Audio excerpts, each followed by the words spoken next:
postal system would have funded its long-term pension and retiree health care liabilities as they were incurred. Because they didn't, those unfunded liabilities now total $120 billion. Unfortunately, the 2006 Postal Reform Bill did not ensure long-term financial viability.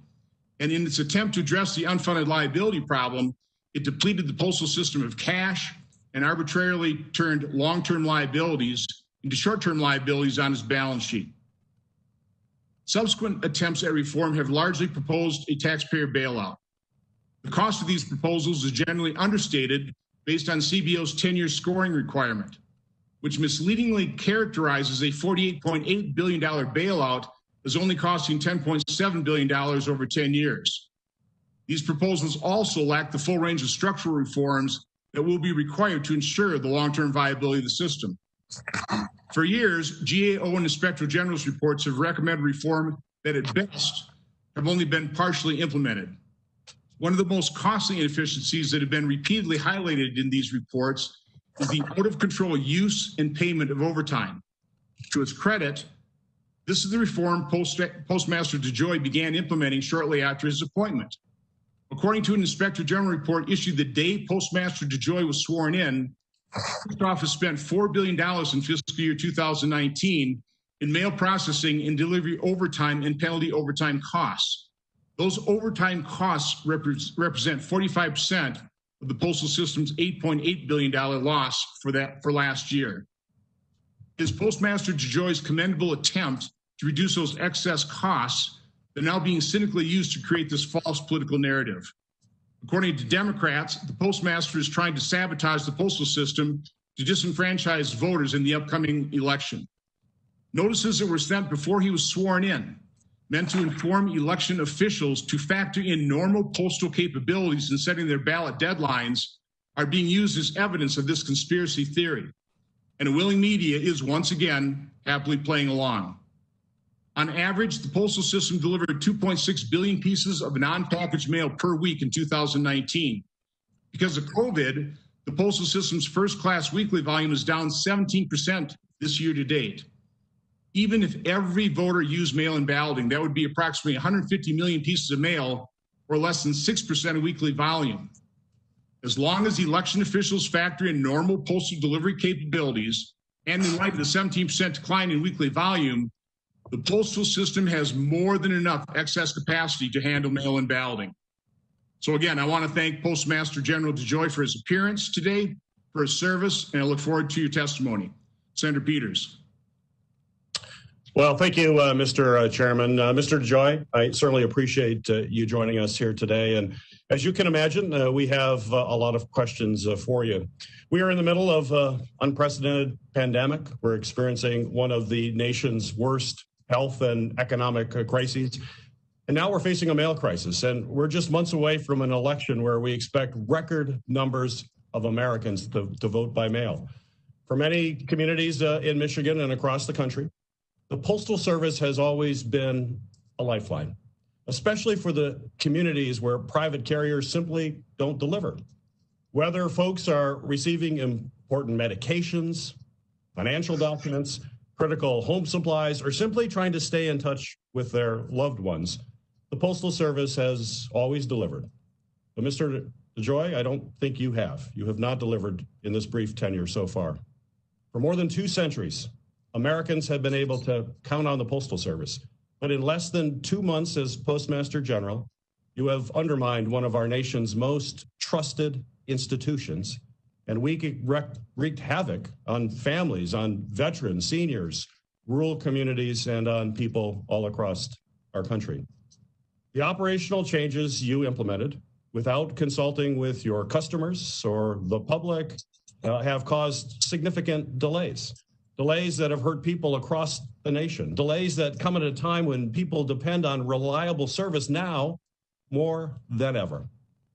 In July, I started hearing reports about how severely your changes were slowing down the mail. I asked you for answers, but it wasn't until I launched an investigation that you admitted that you had directed these changes yourself. And despite multiple requests, it took more than 1 month to respond directly. And I'm still not satisfied with those explanations. You have brushed off these delays, calling them inevitable, a side effect of your vision for the Postal Service. But let me tell you about the people who are forced to bear the brunt of your decisions. Beth from Ada, Michigan, works for a company that produces educational materials for healthcare workers. Beth's company started seeing serious delivery problems and switched to overnight shipping, which has almost doubled their shipping cost. And between these delays and the pandemic, they have had to lay off multiple employees to help absorb these costs. Mary from Redford said her daughter has been getting her epilepsy medication through the mail, usually in 3 to 4 days. But because of changes you ordered, her latest refill shipped on July 20th, and it took 9 days to be delivered. When Mary's daughter realized the medication wasn't going to arrive on time, she tried to ration what few pills that she had left. And as a result, she suffered seizures and was transported to a hospital. These are just a few of my constituents who have shared their stories as part of my investigation.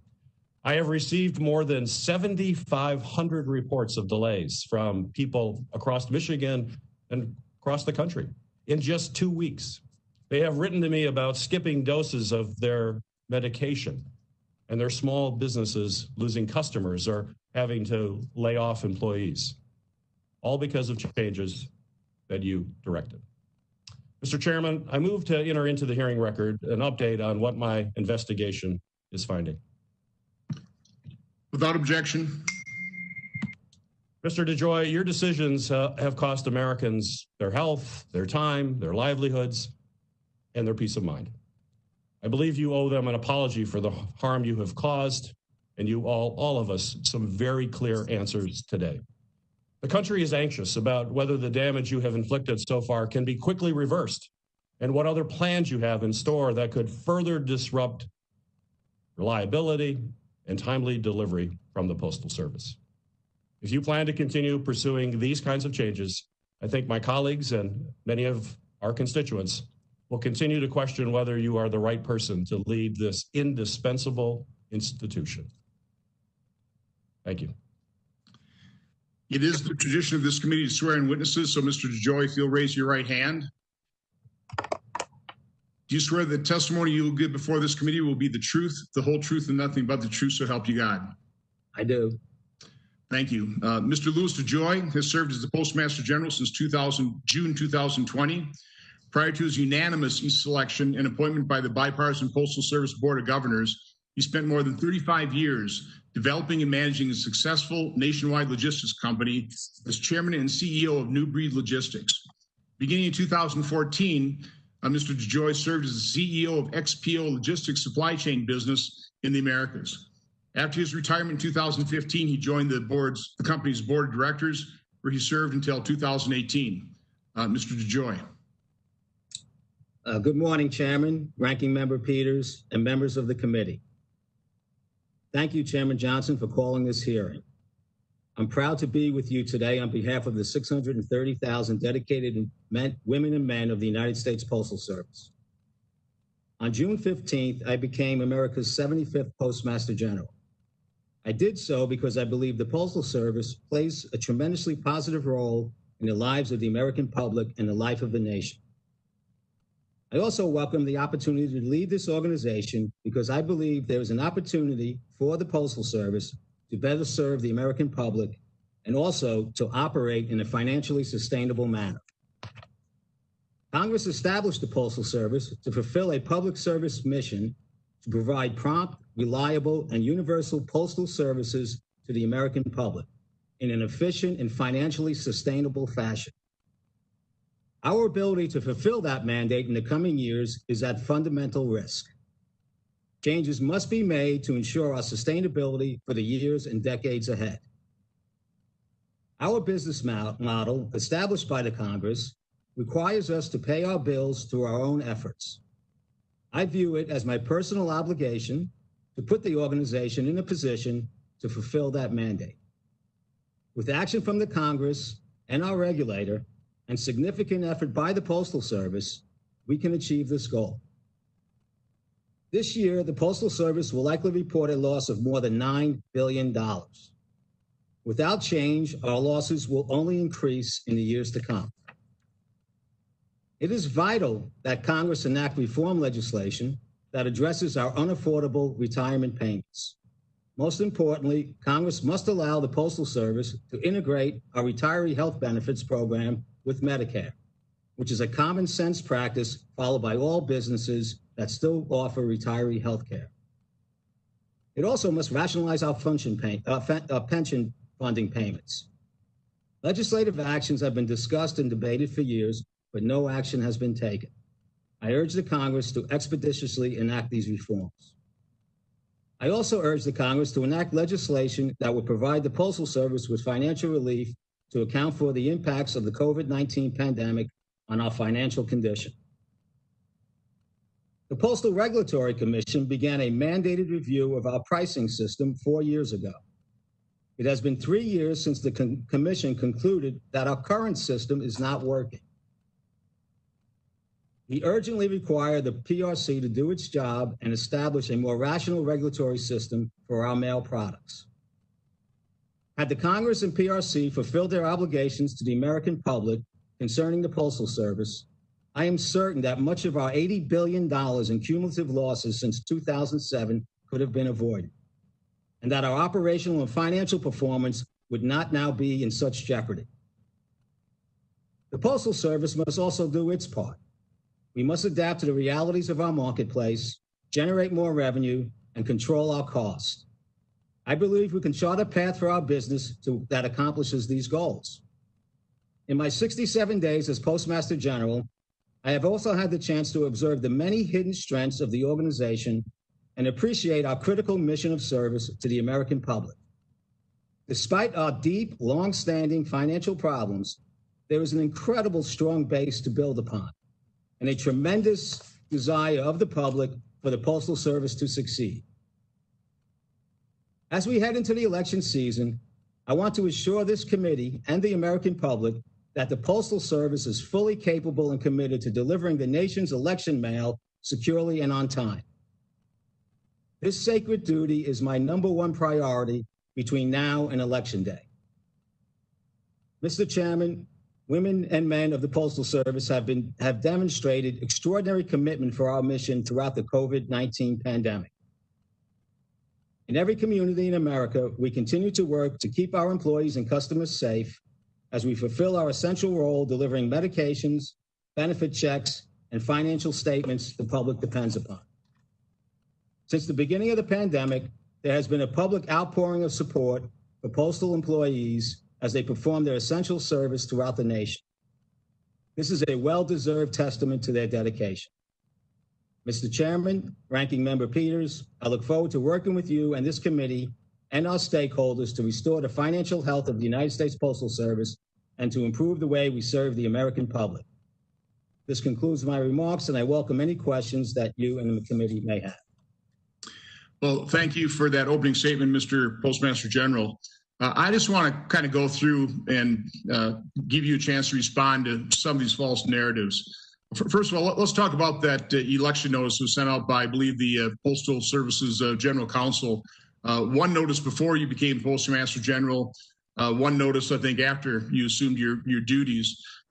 Talk about what that notice was about, and from my standpoint, how important it was that the Postal Service does inform election officials of what your basic capabilities are, so they can factor that into their deadlines. Yes, sir. Thank you for the opportunity to speak about this. First, I'd like to emphasize that there has been no changes in any policies with regard to election mail for the 2020 election. As you stated, this letter was sent out before my arrival, simply to help educate state election boards and eventually the American people. There was a plan put together to eventually make this a broader statement, so the American people had awareness on how to successfully vote. This letter, very similar letter, was sent out in the 2016 election by the former Deputy Postmaster General.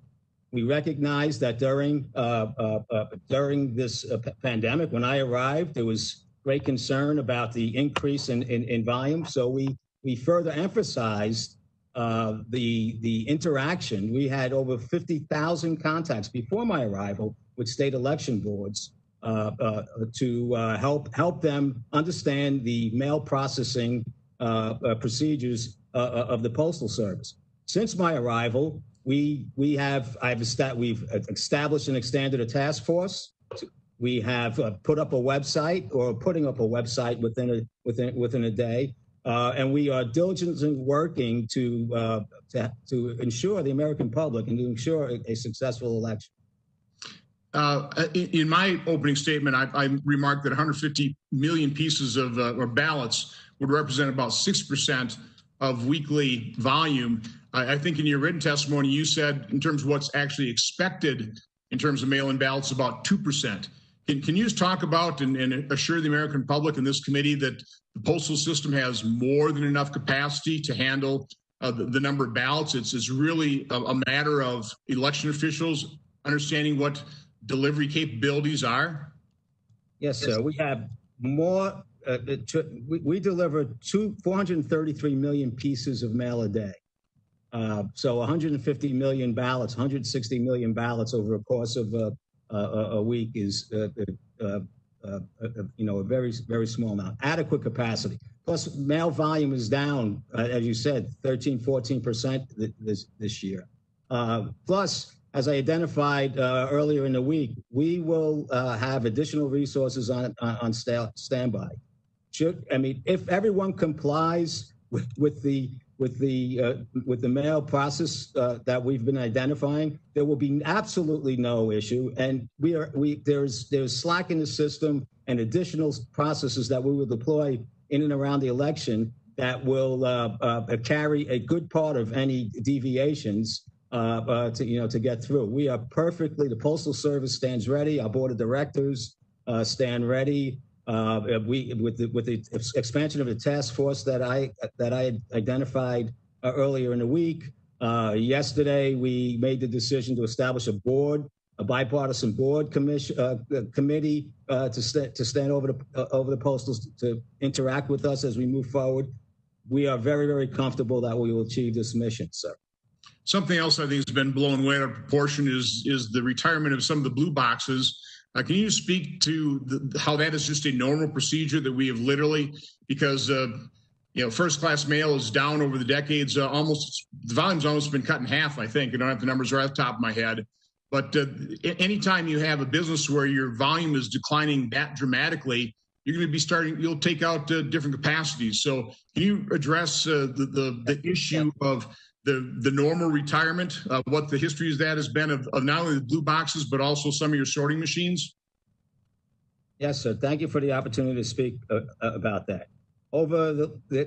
Today there's about 140,000 collection boxes out in the United States. Over the last 10 years, it averages about 3,500 a year. So 35,000 of them have been removed, and it's a data-driven method. I haven't reviewed it, but every year they look at utilization of post boxes. They look at where they place new post boxes. They look at where communities grow. So 35,000 over 10 years. Since my arrival, we removed 700 post collection boxes, of which I had no idea that was a process, or that was a process. When I found out about it, we socialized it here amongst the leadership team and looked at what the excitement was creating. So I decided to stop it, and we'll pick it up after the election. But this is a normal process that's been around since it's been around 50 years, and over the last 10 years, we have pulled back about 35,000. On the machines we are speaking about, again, mail volume is dropping. This is a process that I was unaware about. It's been around for a couple of years now. We evaluate our machine capacity. These machines run about 35% utilization. The mail volume is dropping very rapidly, and especially during the COVID crisis. And package volume is growing, and we need. And when I spoke with the team when this too became got a lot of airplay, we really are moving these machines out to make room to process packages. We have hundreds of these machines everywhere, and still not any kind of drain on capacity. And I repeat, both the collection boxes and this machine close down, I was made aware when everybody else was made aware. It was not a critical issue, within the Postal Service. This has been going on in every election year and every year for that matter. So this isn't some devious plot on your part. One final question here. I'm just going to go a little over time. But I think it's important that you describe the operational changes you were making to try and start curbing in some of these excess costs, $4 billion of overtime and overtime penalties, about making sure that the system adheres to its time deadlines and what effect that has on mail delivery. Yes, thank you. Thank you, Senator. When I arrived, when I was awarded the position, I spent the first 3 weeks, even before I joined here, really studying the organization, trying to get an understanding of what was driving how decisions were made and what the network looked like and how the mail moved through the process. I spent hundreds and hundreds of hours before I arrived, and then when I got here, working with the management team. And one of the first things, the first big change I embarked upon is how do I get the organization, the management team, the structure to align with what in my analysis, I felt that we had 600,000 people reporting to one person, and other executives doing accessorial types of important but not integrated into the operational activity. So I worked with the management team, both collectively and individually, to look at our functional lines, and we together reorganized the organization to move forward on process improvements, improving service, and garnering new business, new revenue, and costs. So that was the one big change I worked on when I got here. The other change, the day I was sworn in, I received a report from the OIG that spoke about the things that you were talking about: late deliveries, late dispatch, extra trips, and all the time and costs associated around this that approximated $4 billion. We were facing, this was before we had the note, I had $13 billion in cash and $12.5 billion of payments to make in the next 9 months, and no help in sight. We had no help in sight. So I needed to look at a positive impact on cost savings that did not that improve the business. The transportation schedule. We run about 40,000 trips a day, and 12% of those trips were late. And we were running another 5,000 trips a day in extra trips. FedEx, UPS, everybody runs their trucks on time, right? That's what glues the whole network together. Our collection process to our delivery process. If that is not running schedule, and that was not my Louis DeJoy schedule, that was the Postal Service's schedule that was connected to all the delivery points, the 161 million delivery points that we deliver to each day. That had to be on time to get our carriers out on time, to make the deliveries on time so they can get back during the day instead of the night. And that was the number one. The transportation network was the glue that keeps everything together. And I worked with the team we had many people involved, operating people involved with the team. We had all the area vice presidents involved with this change. And we have I submitted in my report this chart here, which shows that we went from 88% on time to 97% on time delivery. All that mail that was sitting on docks got advanced. And our late trips dropped from 3,500 a day to 600 a day. Within a week, we made that change. Unfortunately, our production processing within the plants was not fully aligned with this established schedule.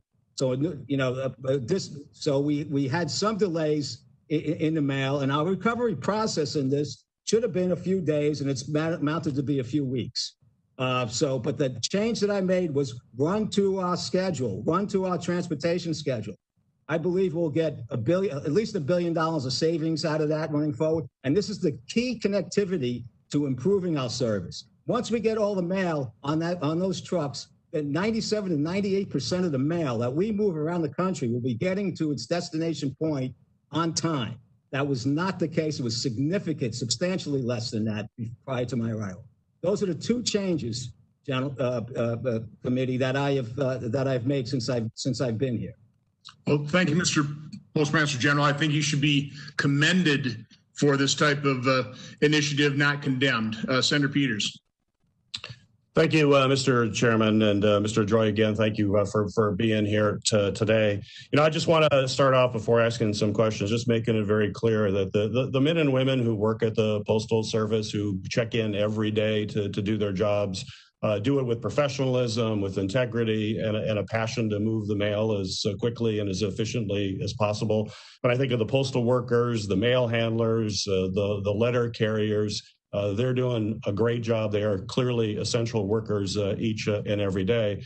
But as we've been going through this issue, and I've talked to many of those folks across my state, they have grown increasingly frustrated with some of the recent policies that have come in place, which they say is nothing that they've seen in the past, and they believe that mail has been piling up in ways that it shouldn't, and it needs to be addressed. But these are management changes. These are policy changes. It's not the men and women who are on the front line doing this work every day. So my question, so Postmaster General DeJoy, you've already heard me in my opening comments talking about the fact that I've received over 7,500 complaints from folks all across Michigan, but really across the country. Folks have sent in their concerns to me. Earlier in my opening statement, I shared some stories of hardships from folks, both Beth and Mary, their challenges in Michigan. So, and I think I heard this in the last answer. You acknowledge that some of the changes that were put in place have delayed the mail, and with a delay in mail, people can sometimes be hurt. Is that true? Senator, first of all, I do recognize the quality capability of the American postal worker. That's one of the reasons that I'm here, is to help, as well as with regard to the Postal Service's key role in serving the American public. Yes, sir, I do recognize that some of these, there's been two changes. The organizational change has had I don't believe has any impact on what we've done. The transportation change, getting into compliance with our schedule. Mr. George, let me just jump. I don't want to mean to cut you off, but I'll get into those issues because I want you to elaborate a little bit further. But there have been delays. You'll recognize that. It's clear what we're seeing. Mail's been delayed, and I've spent over a month asking you to provide some documentation kind of in my oversight function here in this committee to how you made these decisions, what kind of analysis, what sort of data was put in place, and how that information impacted some of the changes you have. Your staff has repeatedly not answered those questions, and so certainly that transparency, I think, is unacceptable. What I have uncovered, though, from what little data is made public by the Postal Service is on-time mail delivery. And I have my chart as well here, too, which is from the Eastern Division. This is what you give to your business customers. And if you look at this line here, if it's probably hard to see, but there is a red line, which you can see dipping dramatically. There's a flat line along the top of the chart, then it drops.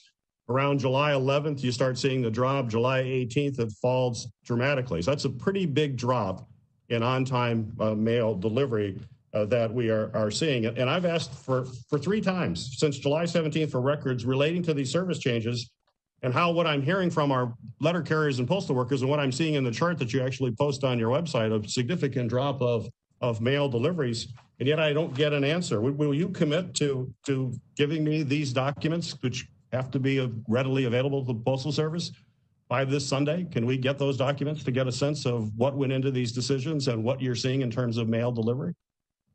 I will meet with our staff and get what documents with regard to this change. But the change, Senator, was to adhere to the transportation schedule. That was the change. I would just, obviously you have all that documented. I'd love to see the documents as to how that was done, the data supporting that.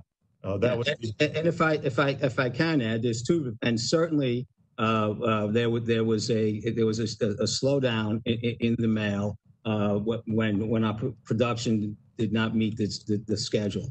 But also, Senator, our employees are experiencing the COVID pandemic also, and we have a significant issue in employee availability in many parts of the country that are also leading to delays in delivery and mail. Let me turn to your recent announcement that you made this week that you are suspending some of the changes that you had made over the last month. I believe the statement's fairly vague and it raises some additional questions. So I want to just be clear. These would be yes or no, just so we know exactly what was intended by that. Are you suspending your policy eliminating extra trips? Yes or no? No.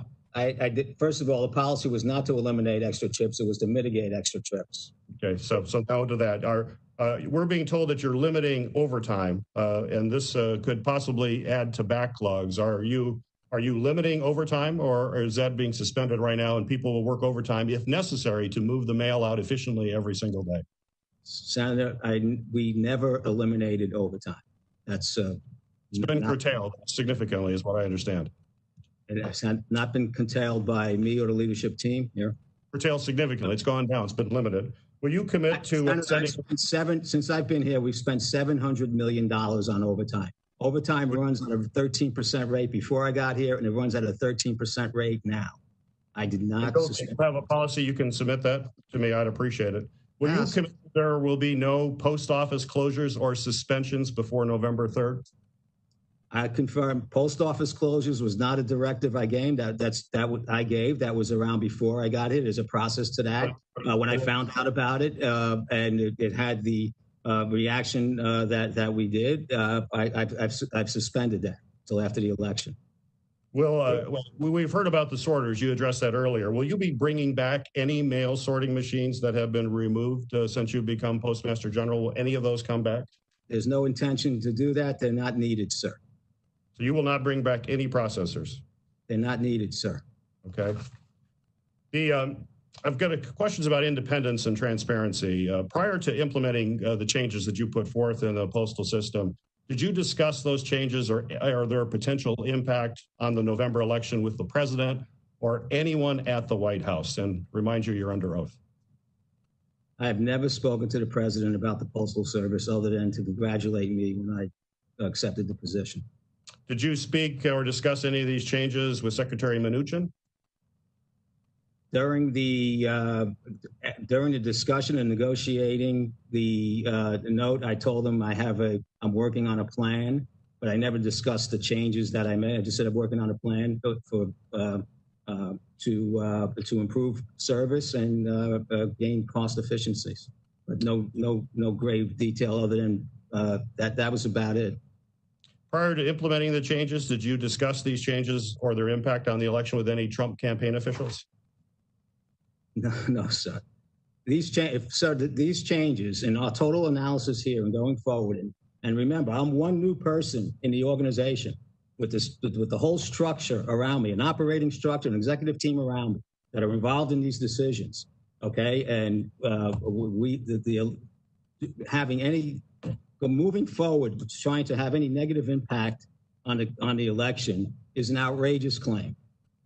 Just one final one. Mr. Chairman, did you ever discuss any of this with Mark Meadows? Any of these changes that you've done? You've never had discussion since you... I haven't discussed anything with Mark Meadows. I haven't spoken to Mark Meadows up until maybe last week was the first time I spoke to him in a while. So finally, you will give us your word today under oath that you have not taken any action whatsoever in your capacity as Postmaster General for any political reason or at the suggestion of any administration officials. Sir, I will tell you my first election mail meeting, what I instructed the organization, the whole team around us and out in the field, whatever efforts we will have, double them. I was greatly concerned about all the political noise that we were hearing, and I've had weekly reviews on this since before this all the excitement came out. We are very committed. The board's committed. The postal workers committed. The union leadership is committed to having a successful election, and the insinuation is, quite frankly, outrageous. Just one final thing, Mr. Chairman, just is that as we get into the election now, there has been concern that I'm hearing from state and local governments about first-class mail. Do you have your word that you're not going to mandate that states send out any ballots using either the more expensive first-class mail? And will you continue the processes and procedures to allow election mail to move as expeditiously as possible and treat it like first class? Yes, sir. We will deploy processes and procedures that advance any election mail, in some cases ahead of first-class mail. Okay, they won't charge local governments for the first-class mail. They can continue the process that they've done in the past. I don't get to charge anybody, but no, we're not going to change any. We're not going to change any rates. Great. Thank you for the time. Thank you for the indulgence, Mr. Chairman, for the extra time. Appreciate it. Thanks, Senator Peters. Now, we did allow 7-minute rounds. Both Senator Peters and I went a little over. We're going to adhere to the 7 minutes to other members. The order of questioning will be Senator Portman, Carper, Langford, Hassan, Scott, Rosen, and then Senator Portman. Thank you, Chairman, and thank you and to Senator Peters for holding the hearing. It's very important. It's timely. Obviously, all of us want to see our Postal Service work and work well. And let me just give a shout out to David Janis, who's our letter carrier, and to all the letter carriers and all the postal workers, because I do think particularly during this pandemic, they're more appreciated than ever. And so the men and women who you lead, Mr. DeJoy, please pass along to them our thanks. I like having this hearing now because I think there's been a lot of misinformation out there, and I like getting to the facts. One of the facts I've learned this morning is that you started 67 days ago, and much of what we've been talking about in the media, at least, including the blue boxes and the sorting machines, that happened before you got there, and it was part of a plan.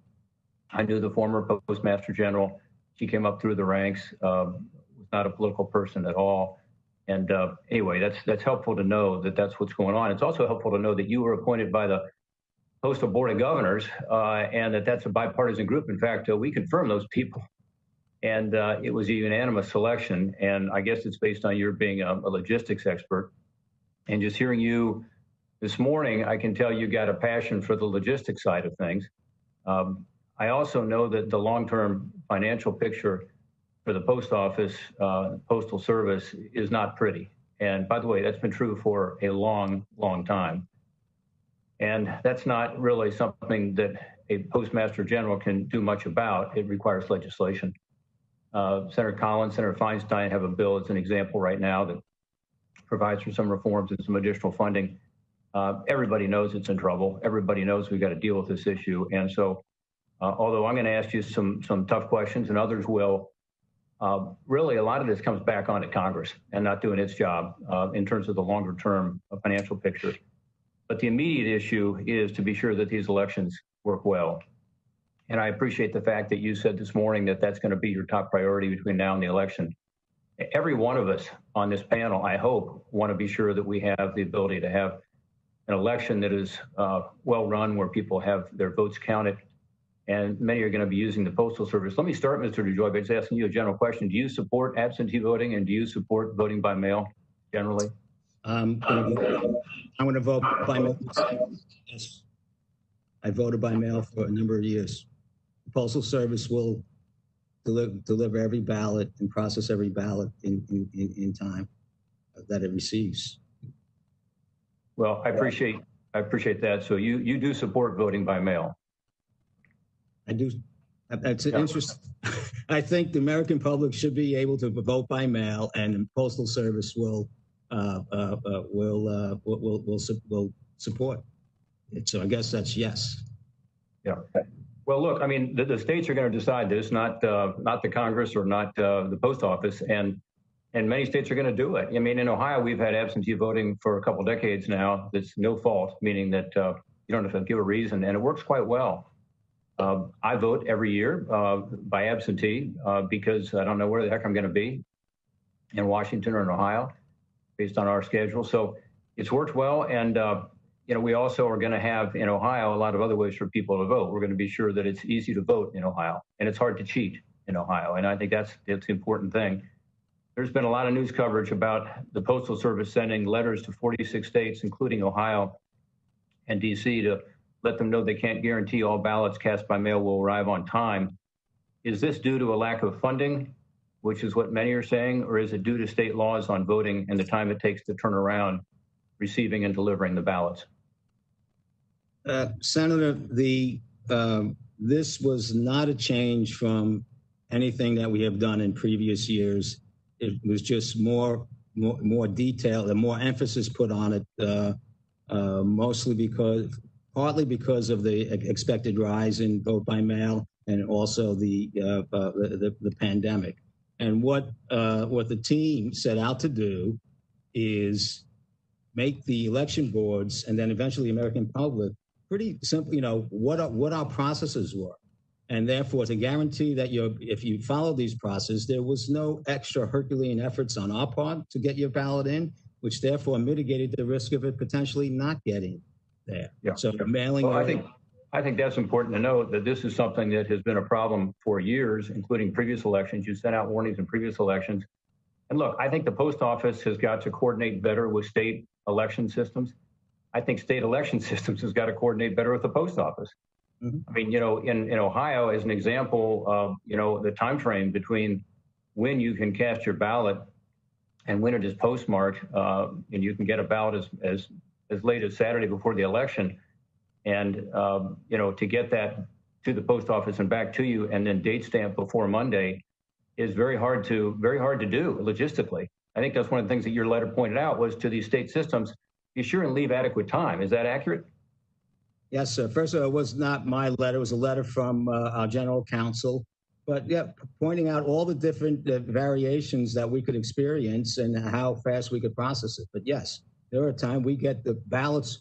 Ballots were sent out the day before the election. It's almost impossible for the voter to vote, for the ballot to get to the voter, for the voter to vote, and for it to get back in time for the election. So this was a very, very well thought out effort to safeguard the election, not to get in the way of safeguard the processing of ballots, not to get in the way of it. What advice would you give voters? This is an opportunity for you to speak to the voters of Ohio and the country. Would you advise them to wait till the last minute, or would you advise them to leave at least a week? The general word around here is vote early. Vote early. I think that's really important to tell people because, again, under Ohio's law and a lot of other laws, the time frame is really close. If you request an absentee ballot, you got to be sure that it can be delivered in time. I am concerned about the delays that we have seen in Ohio and elsewhere. We have a number of veterans who've contacted us and said they weren't able to get their medication, and there's some just heartbreaking stories. One is a 70-year-old served in Vietnam, has COPD, has trouble breathing.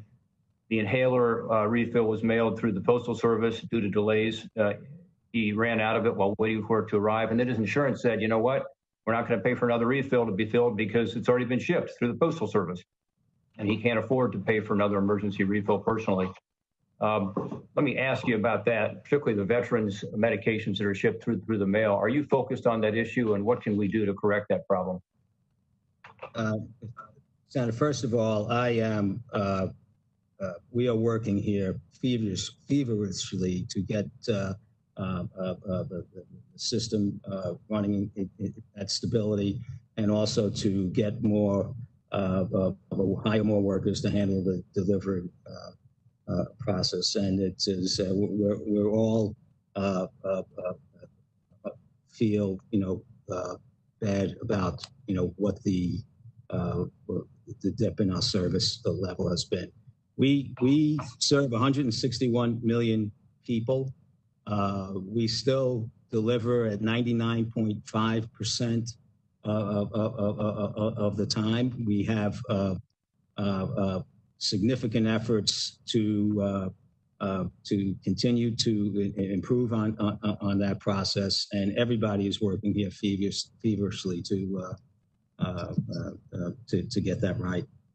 Well, I hope you will, and let's ensure these medications are delivered in time, and be sure that when the production doesn't meet the transportation schedule, as you said earlier, that there is some efforts made to align those two, because it's a lifeline for people, all over the country, particularly in our rural areas.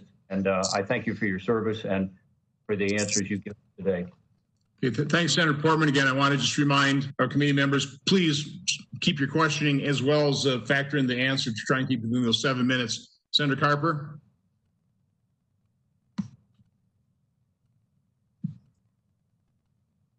Is Senator Carper there? We'll move on to Senator Langford. Fuck.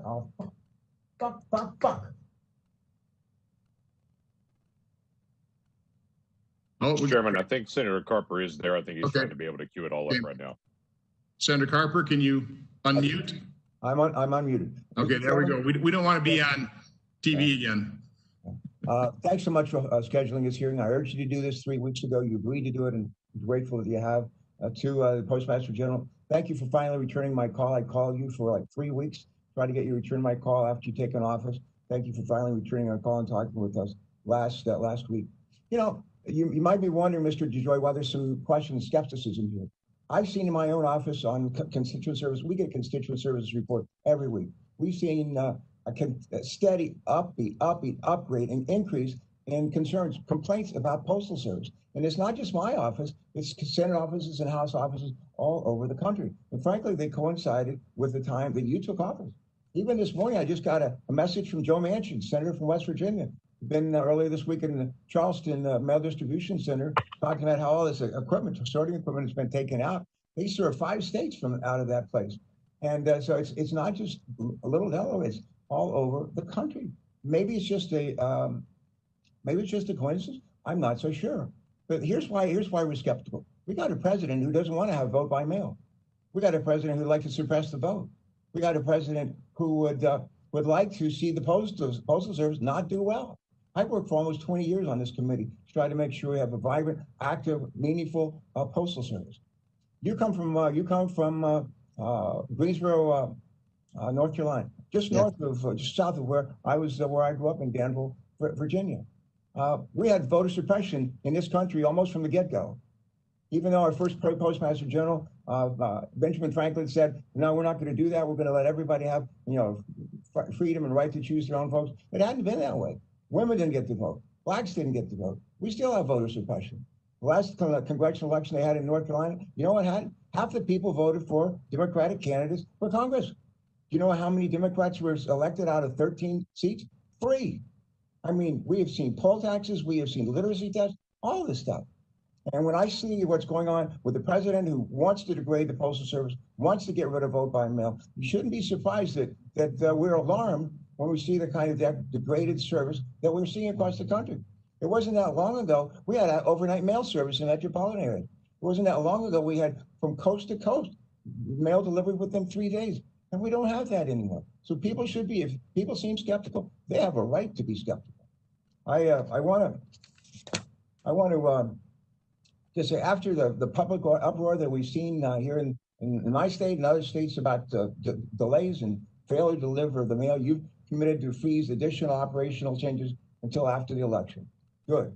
But we're going to need more information than that, especially given reports that came out last night showing that you and your team are actually considering more extreme changes than those we've seen to date, including changes that will slow down the mail even further, post office and plant closings, massive service reductions to Alaska, Hawaii, and Puerto Rico, making mail more expensive to the U.S. citizens living there, price changes that would nearly double the cost for price changes that would double the cost of voting by mail, dramatic price hikes on packages that will disproportionately impact small businesses in rural communities that rely on the Postal Service while erasing your competitive advantage over FedEx and UPS. We need to be worried about this, and I am. I don't ask a lot of yes or no questions. I'm going to ask you a couple today, and I'd ask you just give me a simple yes or no answer. You'll have an opportunity in the responses for the record to expand on those, but I'm going to ask you for yes or no answers. Yes or no? Are you considering the dramatic service changes that I just outlined, which we've just learned about in the last 48 hours? Are you considering those dramatic service changes? Just yes or no? Senator, there's a dramatic. I'm asking for a yes or no answer. We're considering answer. Dramatic changes to improve the service to the American people. Yes. Yes or no? Will you restore the mail collection and processing capacity that the Postal Service has lost in recent weeks during your tenure?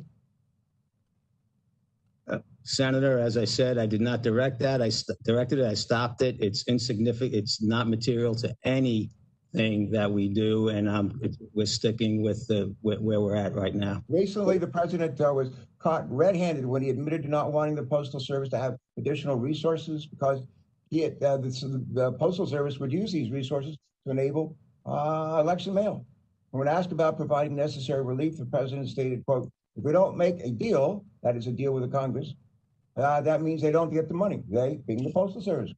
That means they don't get universal mail-in voting. They just can't have it." No wonder we're somewhat skeptical and dubious. My understanding is you have had more than a passing acquaintance with this president. My understanding you've been a huge supporter financially of the president. My understanding is when we were going to have a convention in Charlotte, North Carolina, you were heavily involved in leading the raising of money for that convention. No wonder we're a little bit skeptical about this when we have a president talking down the Postal Service, talking down vote by mail. Another yes or no, and you can expand on the record on this. Yes or no? Will you remain independent of the president of this administration and make service decisions that support the American people first?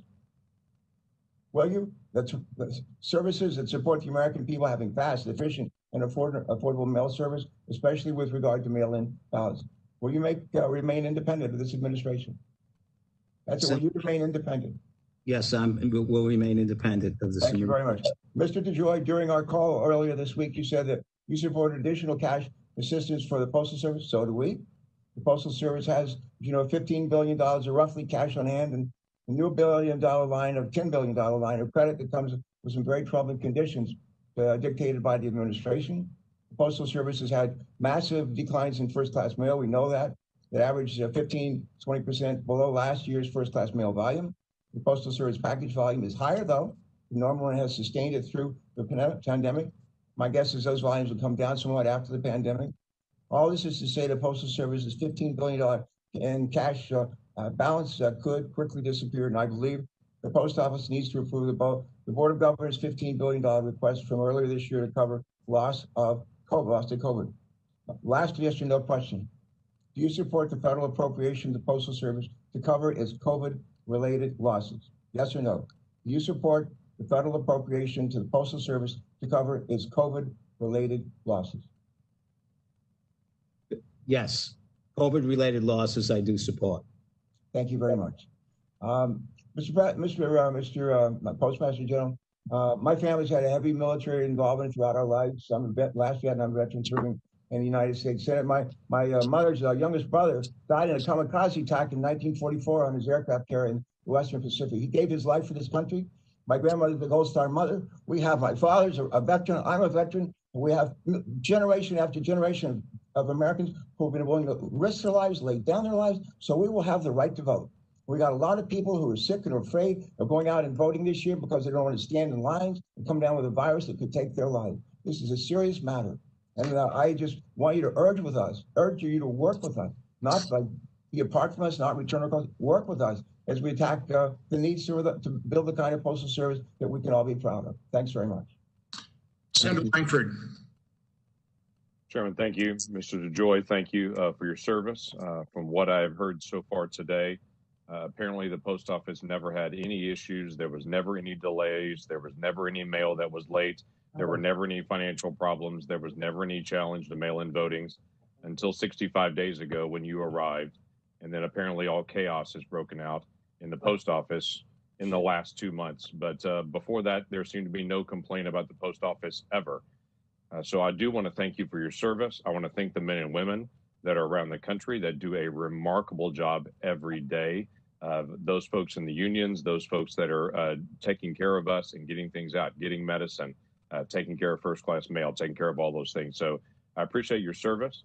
I appreciate the fact that you have stepped up to be able to help lead an organization that desperately needs some help, that Congress has for 2 decades pounded on postmasters on why they are not doing reforms and why we haven't found more efficiencies.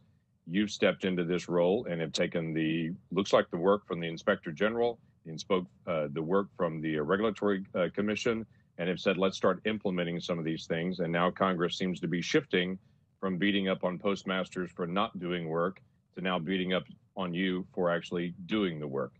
So I do want to say thanks for stepping up and taking the risk to actually take this on. So I do want to run through several questions. Some of them have not been addressed yet. There was a series of stories that came out and a trending on social media that you were locking up the post boxes in Burbank to prevent people from voting. Were you locking up the boxes in Burbank to keep people from voting?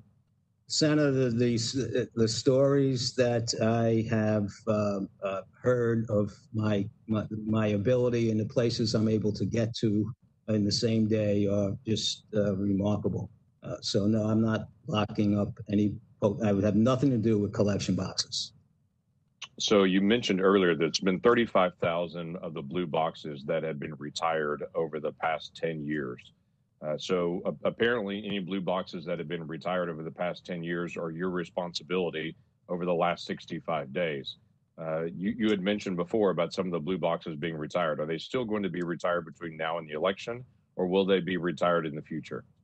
Now, my commitment to the committee and the leadership and the American people is we stopped. We have, the day I put the statement out, we directed everybody to stop stop reducing postal hours, stop bringing back collection boxes, stop shutting down machines, and that was basically what we did. So from now until yes, yeah, you stopped that until the election. Will that pick back up after the election? Because one of the issues that you brought up before was about the sorting machines. Some of these sorting machines are older.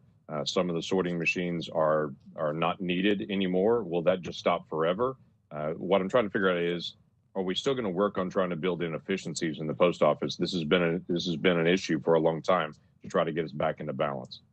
Senator, right now, thank you for the opportunity. Right now, the legislation is that we deliver to 161 million addresses 6 days a week. I'm committed to that. I believe that's the strength of the Postal Service. That we be self-sustaining. Those are the 2 pieces of legislation that I'm working towards. We are not self-sustained. We have a $10 billion shortfall, and we'll continue to have, over the next 10 years, we'll have a $245 billion shortfall. So we need to, and our management team and our board there is a path that we are planning.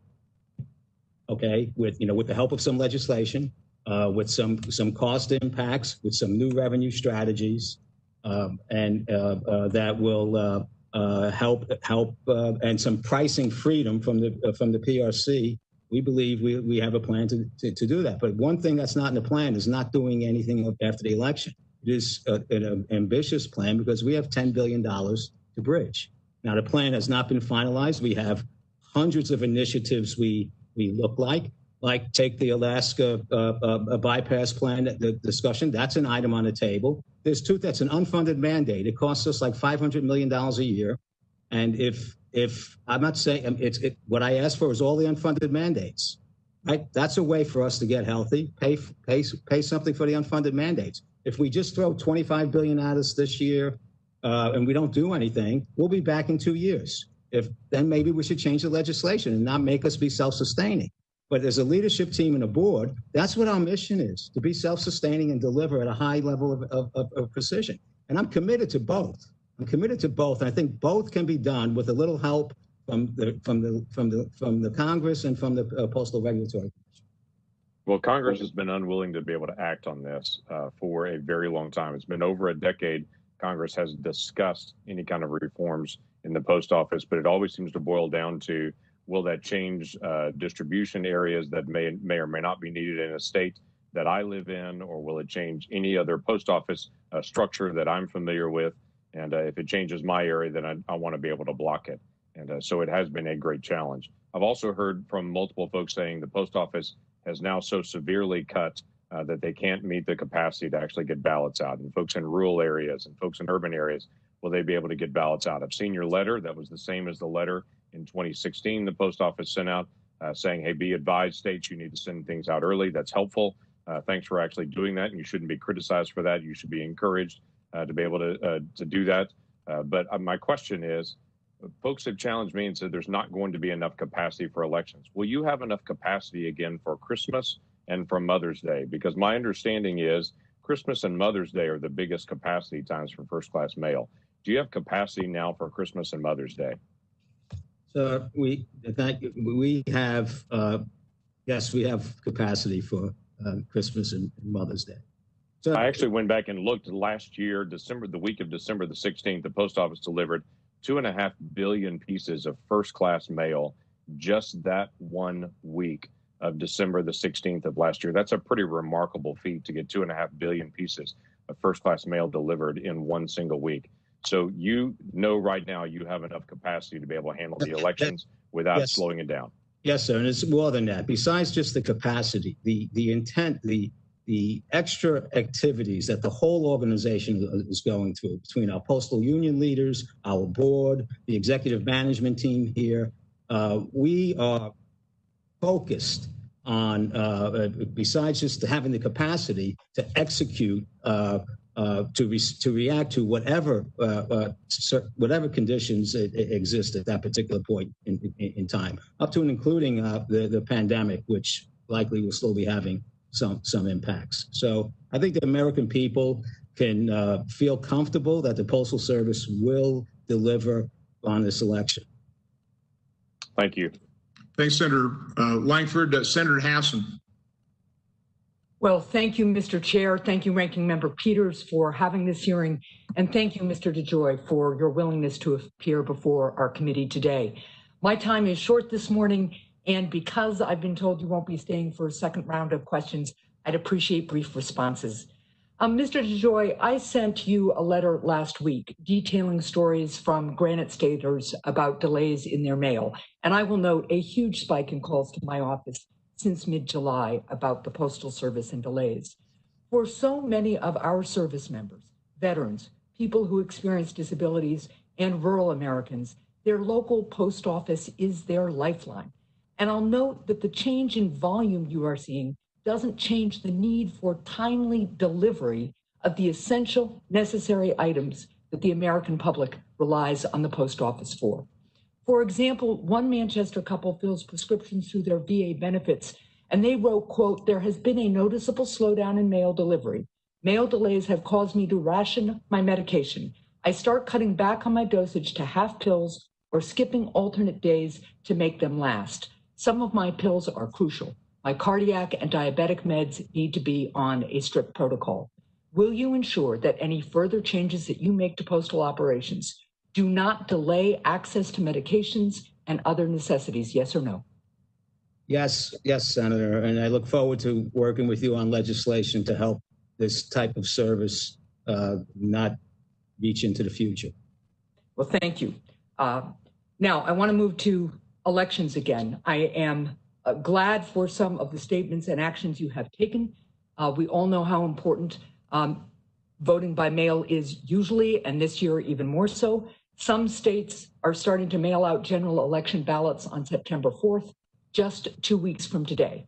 You and the Postal Service General Counsel have written letters that we've talked about this morning about your plans to deal with election mail. You wrote last week that the Postal Service will, quote, "utilize additional resources and maximize our efforts during the 10 days prior to the election to ensure the processing and delivery of all election mail within our system." Do the letters that you and the General Counsel have sent to Congress so far contain your full plan for ensuring the processing and delivery of all election mail? Or do you have a more detailed operational plan for the additional resources and efforts you alluded to? The letter that's been sent to the states from General Counsel speaks about,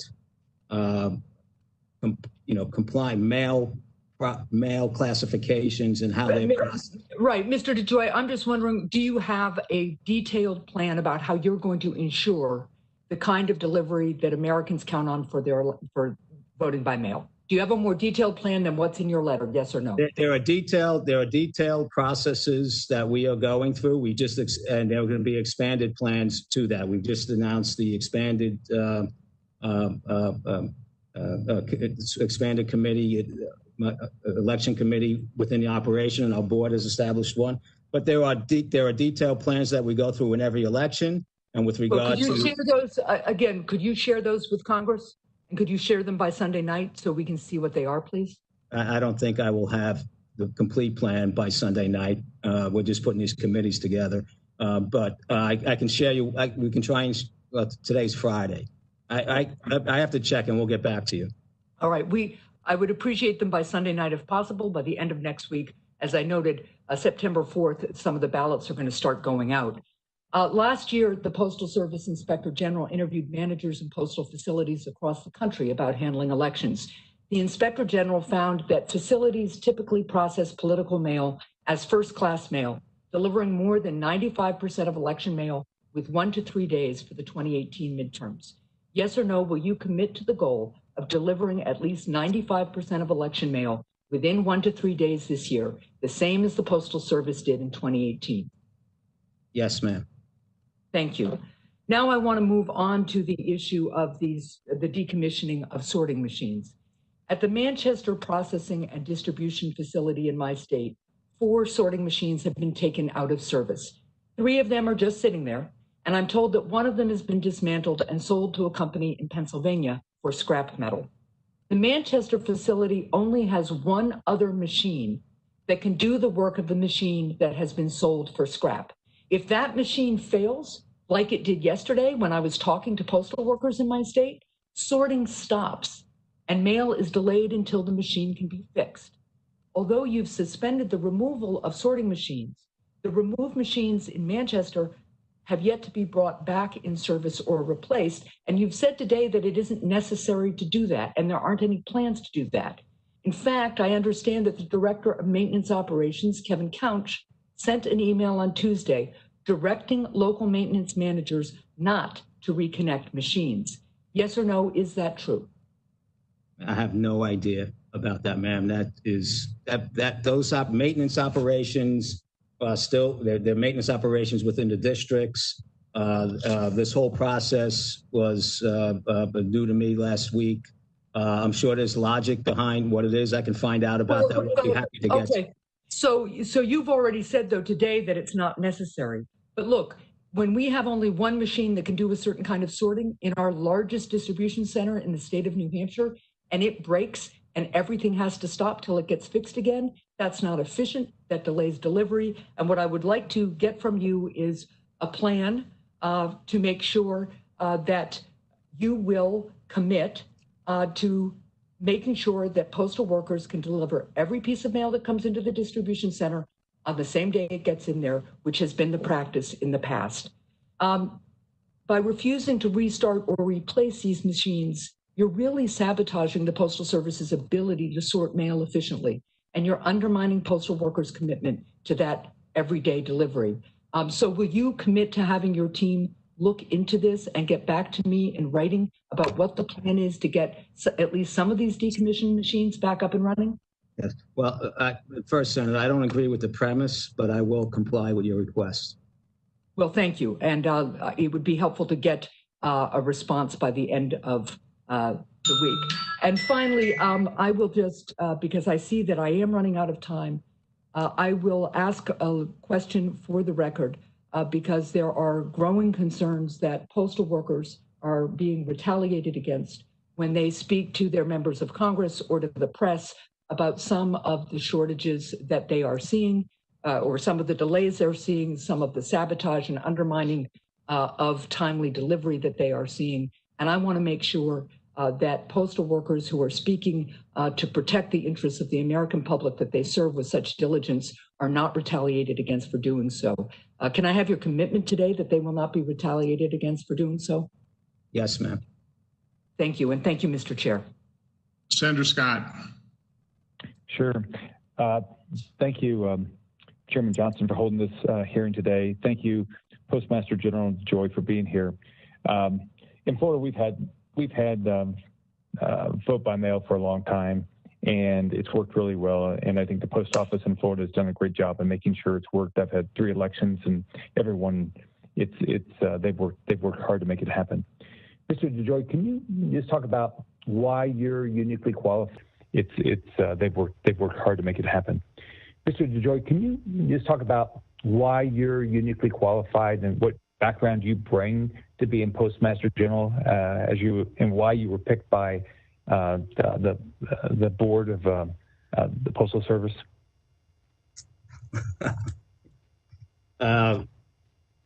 Thank you, Senator. I mean, there's 2 things, and you could look at, the 2 actions, the big actions that I've taken. I mean, the board will have to speak for their evaluation of me, but I have done, I think one of the things they like is my experience with large logistical transformations. I've done back in the 90s, over a $3 billion transformation of the postal network regarding mail transport equipment. I've done big projects for Boeing, big projects for Disney, big projects for transformational projects for Verizon. So that particular, type of experience, I think, impressed them, and my commitment to public service, I think, impressed them. My engagement in community and in the nation, and when you look at the steps that I made, I didn't come in here with a team. I didn't bring in consultants. I worked with the existing management team to create an organization that would look to move forward and give us self-help and drive improvements in our service, drive costs out of the system, and grow revenues. And that is something that I've done all my life. I built a big business from nothing. People, there's some accusations that this is not a business, but when you have to deliver service and you have to be sustainable, the operating model needs to cover its costs. There is no other answer to that than that, and we need to take actions to do that. And I have great experience at that. And part of, I think, why they like me is because I have a plan. I have a plan for the success of the Postal Service. I believe in the 6 day. I believe the 6-day-a-week delivery is an important aspect, a strength in us. Now, our pieces per delivery are down under 3 now. From years ago, 6 or 7. Our goal is to get that back up. We cover, if you look on a chart and look at what our reach is on a daily basis, it is impressive. And we need to drive our costs out of and this is well known. This is study. We need to drive our cost out of the network, get more efficient within our network, and get more pieces into our carriers' hands. And that's the success, along with legislative help. That will be the future success for the Postal Service as we face a new economy. So, Mr. DeJoy, in your business life, did you have to perform for your customer? Did you have to be on time, and were you able to do that? Sir, our contracts had 99.98% performance metrics on everything we did. Yes, and I think the attitude and the energy is here at the Postal, and the desire is here at the Postal Service to do that.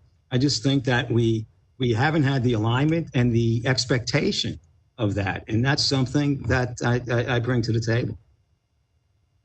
So are you, you personally committed to doing everything you can to make sure the mail is delivered on time and people get, whether it's their medicine or their ballot, that they get it as quickly as they can with realistic expectations? Yes, sir, I am. Right. So how does it make you feel when you have people out here that make these unsubstantiated claims that you personally have a goal to slow down the mail so ballots don't get to election offices on time, that you want to suppress the vote, that you personally are interested in damaging the ability of the post office to do their job? Sir, that does not deter me at all. And I am unbelievably proud and humbled by the number of positive comments I get from employees, the management team, and the people from around America on my initiatives. It is really a farce to believe that we can sit here and do nothing. Yep. Do you feel like you need a massive federal bailout to be able to deliver the mail on election day? No, I do not need a massive. I don't need anything to deliver a mail on election night. But we do need legislative reform. We do need the freedom from the change in the PRC regulation, and we do need to be reimbursed for our costs. When you look at during the COVID. During the pandemic, we still delivered to 99% of the American homes, where other business with no revenue. The American postal worker was out there. This organization continued to perform, and this is why we have such high ratings. Well, our revenues were down. Other organizations would have stopped going into some of these rural areas and so forth. We continue to do what we're supposed to do. And at a significant cost impact, and I'm one to try and get to a sustainable model. But in this case, I believe we deserve some compensation for it. Well, one thing I think a lot of us would like to be able to do, if we're going to provide more funding to the post office, that I'd like to work with you and others to find out what are the things that we ought to do to make the changes necessary to make sure that you can do your job in the future. So I appreciate any information you could provide that would allow us to do that. And I just want to thank you for your commitment. I want to thank all the people that work at the post office. They work hard. But I appreciate your background, your commitment to excellence, and I hope you can do the same thing over time at the post office. Thank you, Chairman Johnson. Thanks, Senator Scott. Senator Rosen. Thank you, Chairman Johnson, for holding this meeting here today. And thank you, Mr. DeJoy, for making yourself available. Before I ask some further questions, I want to ask the Postmaster General, I'd like to ask you this. We need transparency in the changes you've been making and in everything that you've discussed here today. Will you commit to providing this committee with any and all transcripts or minutes of all closed, non-public Board of Governor meetings from this year by this Sunday? Can you commit to that, sir? No. You will not commit to provide minutes? I don't know. I don't have the authority to do some of those things, and that is something that I would need to discuss with counsel and the board's counsel. So I can't commit to that. Well, we'll be discussing that with you, but let's move on. We have limited time. Before I go with the rest of my questions, I do want to thank the dedicated postal workers across this nation, particularly here in my state of Nevada. I spoke with many of them yesterday. Majority of them veterans in their family. They have done years of dedicated service to this country, to this nation, and they are very concerned.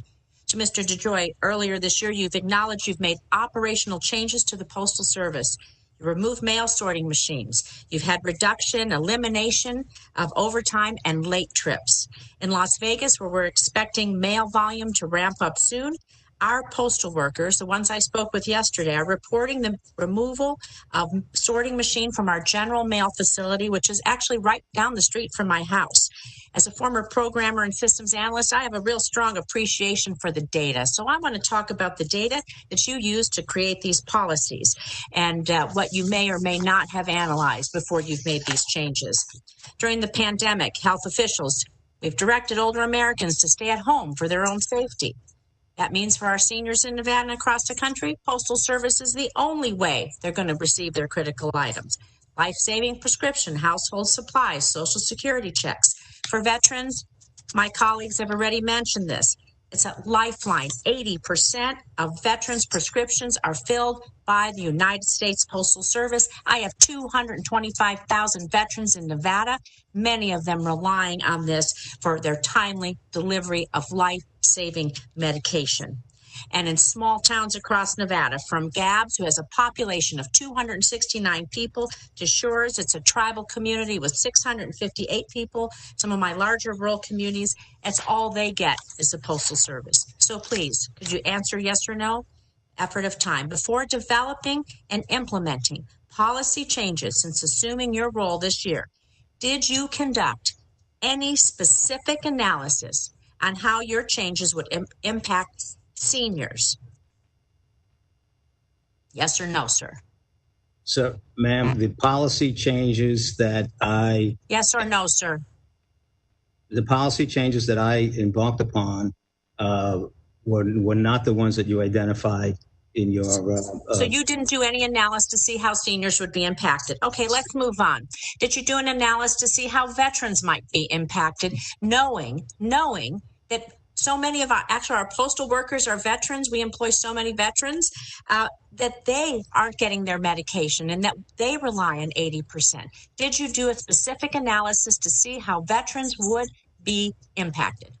The only change that I made, ma'am, was that the trucks leave on time. Theoretically, everyone should have got their mail faster.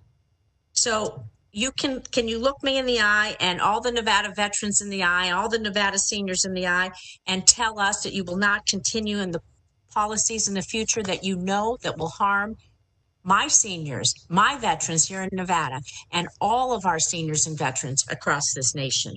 Can you look us in the eye and commit to being sure that they have on-time delivery? Well, I'm working towards on-time delivery, ma'am. Yes, I can commit to that. Thank you. And so did you do any analysis about the fees if mail is late, the late fees that people would get when they paid their rent or their car payment or their utility bill if the mail is slowed down, and the impact that the charges and those fees would have on working families? Is there any analysis about the impact of late delivery by you on that, sir? Yes or no, please? The analysis that we did was that if we moved the mail on schedule, that all late deliveries would have been improved. That's the analysis. Well, obviously that isn't the case, so we need to continue this. For a variety of reasons. Did you, our deployed service members routinely cast their ballots by mail. Did you specifically analyze how your policy changes would impact our servicemen and women across this country and across the globe, how your changes would impact them, sir? Senator, the analysis we did would show that we would improve service to every constituent. So that's great. So can you provide me by this Sunday, if I understand you correctly, you have an analysis that will show that this should have improved it, although we are finding out through thousands and thousands of contacts to our office, to our connections, that it has not been the case. So this is frankly unacceptable, and I would like to see the analysis that this was based on to our offices by this Sunday. Can you commit to that, sir? No, ma'am. Can you commit to providing it to us at all, sir? I will get back to you on that. You cannot commit to providing the American people the analysis that you use to base your decisions on about their very important medications, their Social Security checks, and all the other things. You won't commit to the American people to be transparent? Senator, I will go back and get the truck schedule, the analysis that designed the truck schedule that I directed Can you commit to transparency, sir? That's all I'm asking. Very transparent. Then yes, that means that you would provide us your analysis. If you're transparent, then ergo, that means you will provide us the data that you use to base these important decisions that impact people's lives. I want you to look in the camera. There are millions of people watching who are impacted every day by what you do. And please understand that. And so I want you to commit to the American people, to transparency, and provide us with the data that has been used to create these decisions. Ma'am, I do not accept the premise, and I will provide you with the transportation schedule that I directed the organization to adhere to. Yes, I will do that. Well, we appreciate that. I look forward to seeing that. I look forward to having future discussions with you. Thank you. My time is up. Is Senator Paul available? Yes. Do you have me? Senator Paul, yep, we can hear you. All right. Thank you, Mr. DeJoy, for your testimony, and thank you for taking what sounds like an often thankless job full of partisan rancor, and thanks for bringing your business acumen to something that really, probably from my opinion, is almost an impossible problem, short of legislative reform. And even with legislative reform, I see it as almost an impossibility how we'd actually balance the annual operating losses, where you weren't running a loss every year. $8 to $9 billion a year is an enormous loss. And I've been of the opinion, basically, we shouldn't give you any more money unless it's attached to reform. That's the only leverage we have. When the post office becomes desperate for money, we should attach things they don't want to necessarily do. Less employees. We started that a few years ago, but we've got to do more of it. The mail keeps dropping. You've got to have less employees. That's where your legacy costs are too. Over time, you'll catch up on that, but we've got to go to less employees over time. We also need to look at the easiest way to continue personalized service to each person individually at their house would be to do it less frequently. And frankly, people who live 20 miles down a shell road, if you told them they were going to get it twice a week versus 6 times a week, I think we'd actually live with this. I grew up in a town of 13,000 people. I still live in a small town. I really think people could live with that, but people should be told of the problem of continuing to run massive deficits, not just in the post office, but throughout government. And that really we shouldn't pass money out like it's candy. We should send it attached to specific reforms. Could you list some of the legal impediments you have? You're a businessman. If you came in as a venture capitalist and a venture capitalist group took over the post office and named you CEO, what would you do that you're unable to do because it's a government entity now? What are the governmental or legal restraints that prevent you from actually fixing the $8 to $9 billion annual loss that the post office has? Well, thank you, Senator, for the opportunity to address that. I'm a little bit more optimistic than you in terms of our ability to meet, at least get to a close point of break even. Number one, the legislative reform that I would ask is what I said in my written testimony and opening remarks on integration of Medicaid and reform, pension reform. I would like to be kind of liberated on pricing it's a very, very competitive market out there now. I would like more pricing freedom. I would drive, that would help us. I would like some of our unfunded mandates addressed with. And then within the organization, I would be able, without as much fanfare, to do a simple thing like, say, adhere to our schedules, right? And if we adhere to our schedules, that will improve performance. In transition, there would be an issue, but and we're seeing that recover right now. And once we get mail and packages moving at 97% with trucks that are moving at 97% on time, and we're driving costs out of the system by doing that. That's what I would do in my own business. And in my own business, I would grab new business revenue generating ideas, which we have here, that will drive billions of dollars of contribution to the cost to serve the American people. So we are in the beginning of having a plan, and I'm an optimist about trying to pull this off. I won't ask you your opinion on going from 6 days to 5 days, because that's really the job of Congress. But that's estimated to save $1 billion, $1.5 billion. And I think at the very least you have to do it. That could be a one-sentence bill that saves $1.5 billion over there and puts us on a better footing.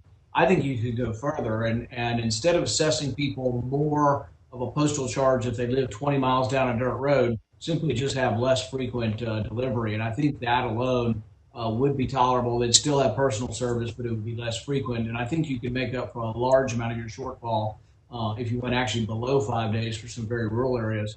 It's been contested, or it's been said that some of your competitors you use the post office for the last mile delivery, and that we don't charge them an adequate amount. They're sort of using the post office, the subsidized last mile delivery.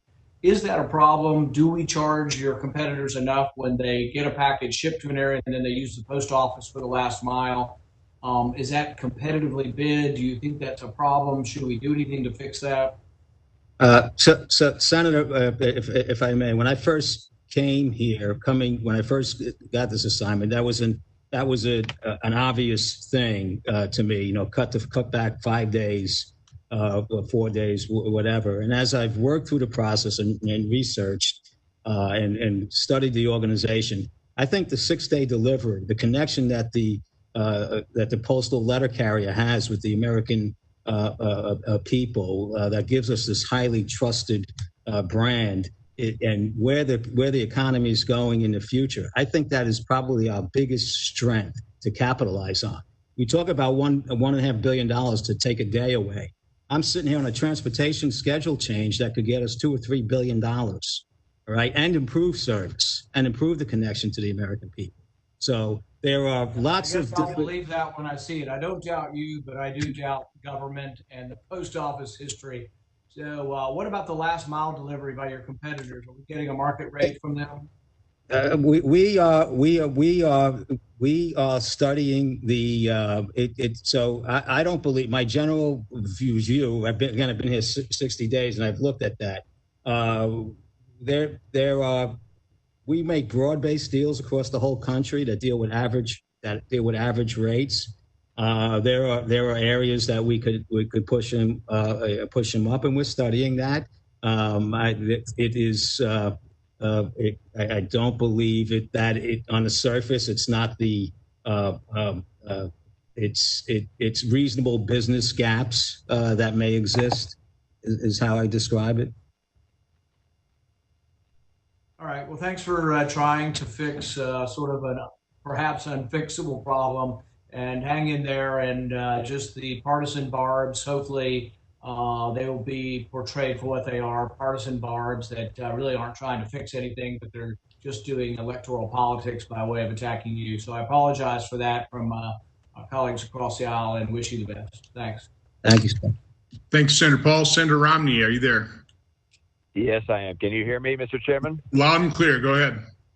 Good, thank you. Look, I want to begin by expressing my appreciation to the thousands upon thousands of letter carriers. And I also want to note as well that the postal workers have made our vote-by-mail system in Utah a reliable and a very successful system, I think, for the entire nation. Mr. DeJoy, assuming as I do that you've been truthful in your testimony today, I can imagine how frustrating it is to be accused of political motives in your management responsibility. At the same time, of course, you can surely understand that there have been pretty good reasons for people to think that you or your colleagues are purposefully acting to suppress voting, or that you're going to purposely prevent ballots from being counted. And any surprise at such concerns has to be tempered by the fact that the president has made repeated claims that mail-in voting will be fraudulent, and that he doesn't want to get more money to the post office because without more money, you can't have universal mail-in voting.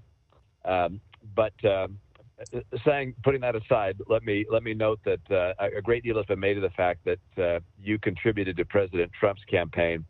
I would note that you also generously contributed to my campaign. So some people would say that you've contributed to both sides. Let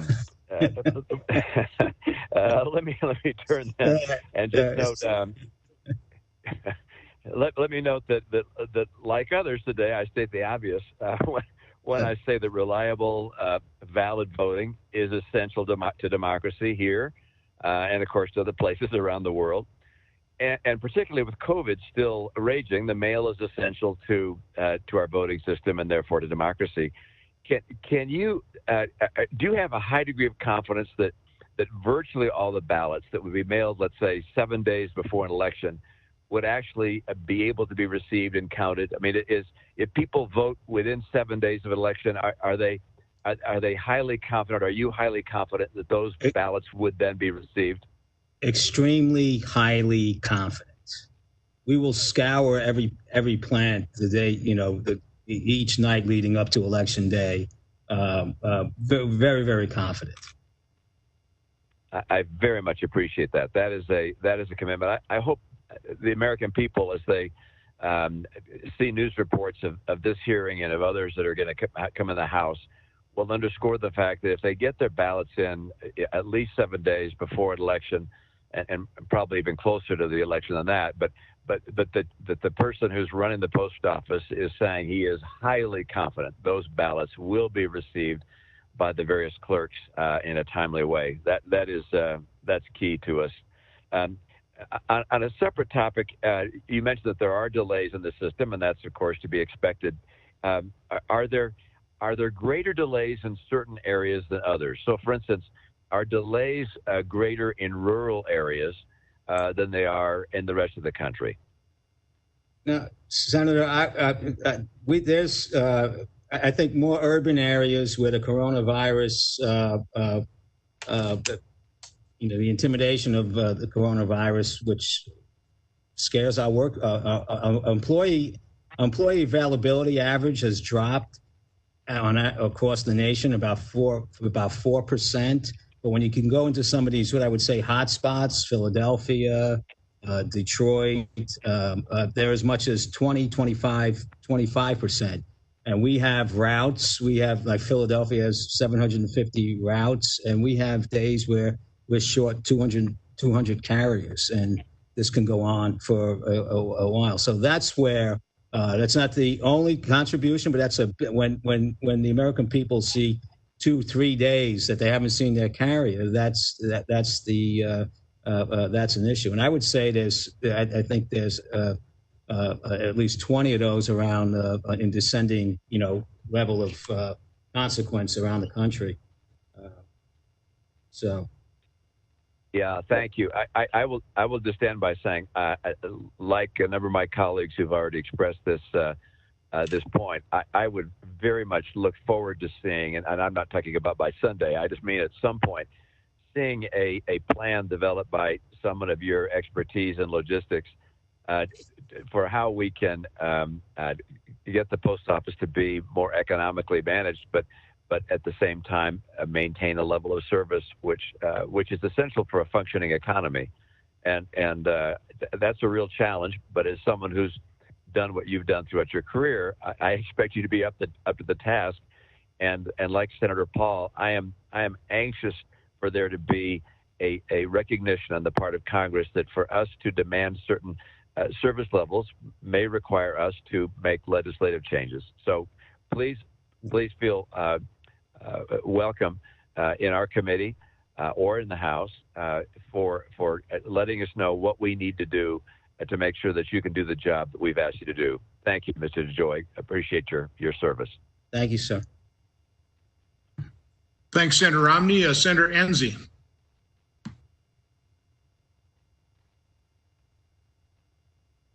Really appreciate you, Chairman Johnson, for holding this hearing. And I especially appreciate the Postmaster General coming to this hearing, knowing what kind of a target he will be. It's got to be really difficult only being in office 60 days and being expected to solve all of the problems of the Postal Service. It's been in a crisis for many years. Senator Collins used to head this committee when it wasn't called Homeland Security.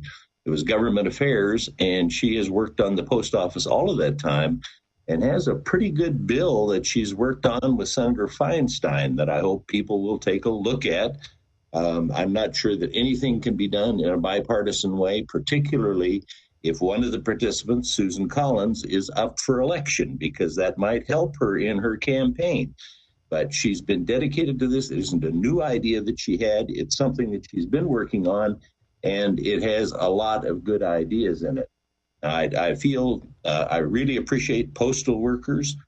In Wyoming, particularly, they're doing an outstanding job in spite of all of the difficulties of the pandemic. My father-in-law was a postal worker, and he was before the mail sorting machines, and he was pleased that he was able to memorize all the zip codes in Sheridan in the Sheridan area and handled the sorting. Of course, now local mail isn't postmarked locally. These are problems. I didn't realize that you personally deliver everything, that you personally fix the sorting machines. It was all news to me. And detailed analysis, how much detailed analysis can you do in 60 days? Particularly as I suspect that maybe people aren't wanting to share information with you. I hope that those postal workers out there that are dedicated will actually do something to help out on it. And of course, you've been accused of picking on veterans and picking on seniors. And I have to admit that I have felt picked on, not by you, but by the Postal Service recently. And I was glad to hear your explanation that you're having some difficulty with people to deliver the mail in light of the pandemic. I don't think a lot of people understand that. I didn't understand that. But I know that we had a package that we were expecting that was being traced, and we paid extra to have it traced. And we know it sat in the D.C. post office for 11 days before it was delivered to us. There have been days that our mail wasn't picked up. So I'm glad to know that the reason behind that, and to find out, this is the big surprise, it wasn't you. I thought you caused all of that. Mail sorting machines. In Wyoming, I don't think we sort any mail in Wyoming anymore. All those got moved to other centers. And I thought it was being done pretty efficiently in Wyoming. And what I also learned was that when you move a sorting center under the union requirements, if the people don't want to move, they don't have to move, and they still get paid. That's not going to save any money. I've asked for the analysis on some of these changes that have drastically affected Wyoming, and which, of course, were not done under you. It was done under previous administrations. And I know that they want to save money, but they've got to do some analysis that will actually save money. You used to be able to put money in a collection box, or put an envelope in a collection box for local delivery, and they got it the next day. Now, you put it in my community for local delivery. It goes to Denver first, gets sorted, and comes back to Gillette. Sometimes postmarked in Denver. That's not good management. And as an accountant, I know that postmarks make a difference. So I'm concerned. I have a lot of concerns, and I'm only pointing these out because I know that you only had 60 days to work on them, and your plate was already full. But I'm trying to fill it a little bit more. And again, appreciate that you're willing to take on this. I guess you'd have to call it an adventure, not a job, because it would be too tough as a job. But I know you've made some sacrifices to get to this. I hope that you will take a look at the urban areas. We've been picked on in the rural areas for a long time, but we have some really efficient people out here that are dealing with long distances and doing it very well.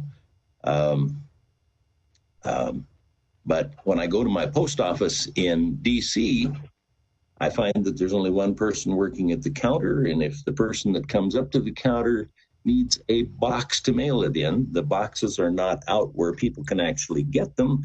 So the person behind the counter has to leave and go get a box. And when they bring the box back, it still has to be sealed and addressed. And they don't move them over to the side to see if they can wait on the next customer. Everybody waits at social distancing. I've been to the post office before during my lunch hour and found that the postal workers decided that was their lunch hour as well. No business lets their employees sit down and eat in front of customers during their lunch hour. Well, enough of my, I guess, trying to defend you here, but Senator, Senator, if I may, and thank you for the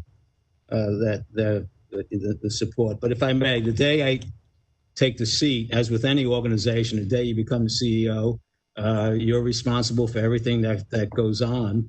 around you, and I have big enough shoulders to deal with that. But but more important about what you said in the beginning about legislation, not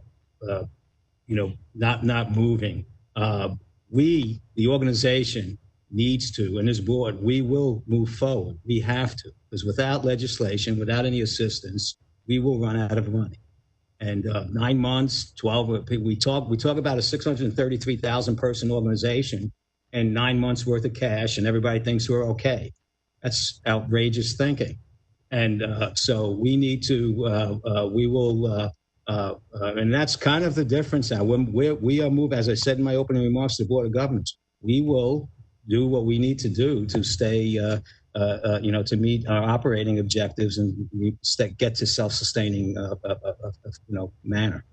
So thank you. I appreciate your willingness to be here, and I hope that you will take a look at the Collins-Feinstein bill and give us some analysis on that. And I recognize that you have to rely on the postmasters across the United States of doing their job to manage their own business. So thank you for taking this job. Thank you, Senator Enzi. Senator Hawley. Thank you, Mr. Chairman. Thank you, Mr. DeJoy, for being here. Let me see if I can ask a few questions to get started that will maybe help clear out some of this misinformation that we have heard repeated over and over and over again in the media, and some of it echoed today. Just to be clear, will USPS have enough cash on hand to support operating expenses through the November election? Yes, sir.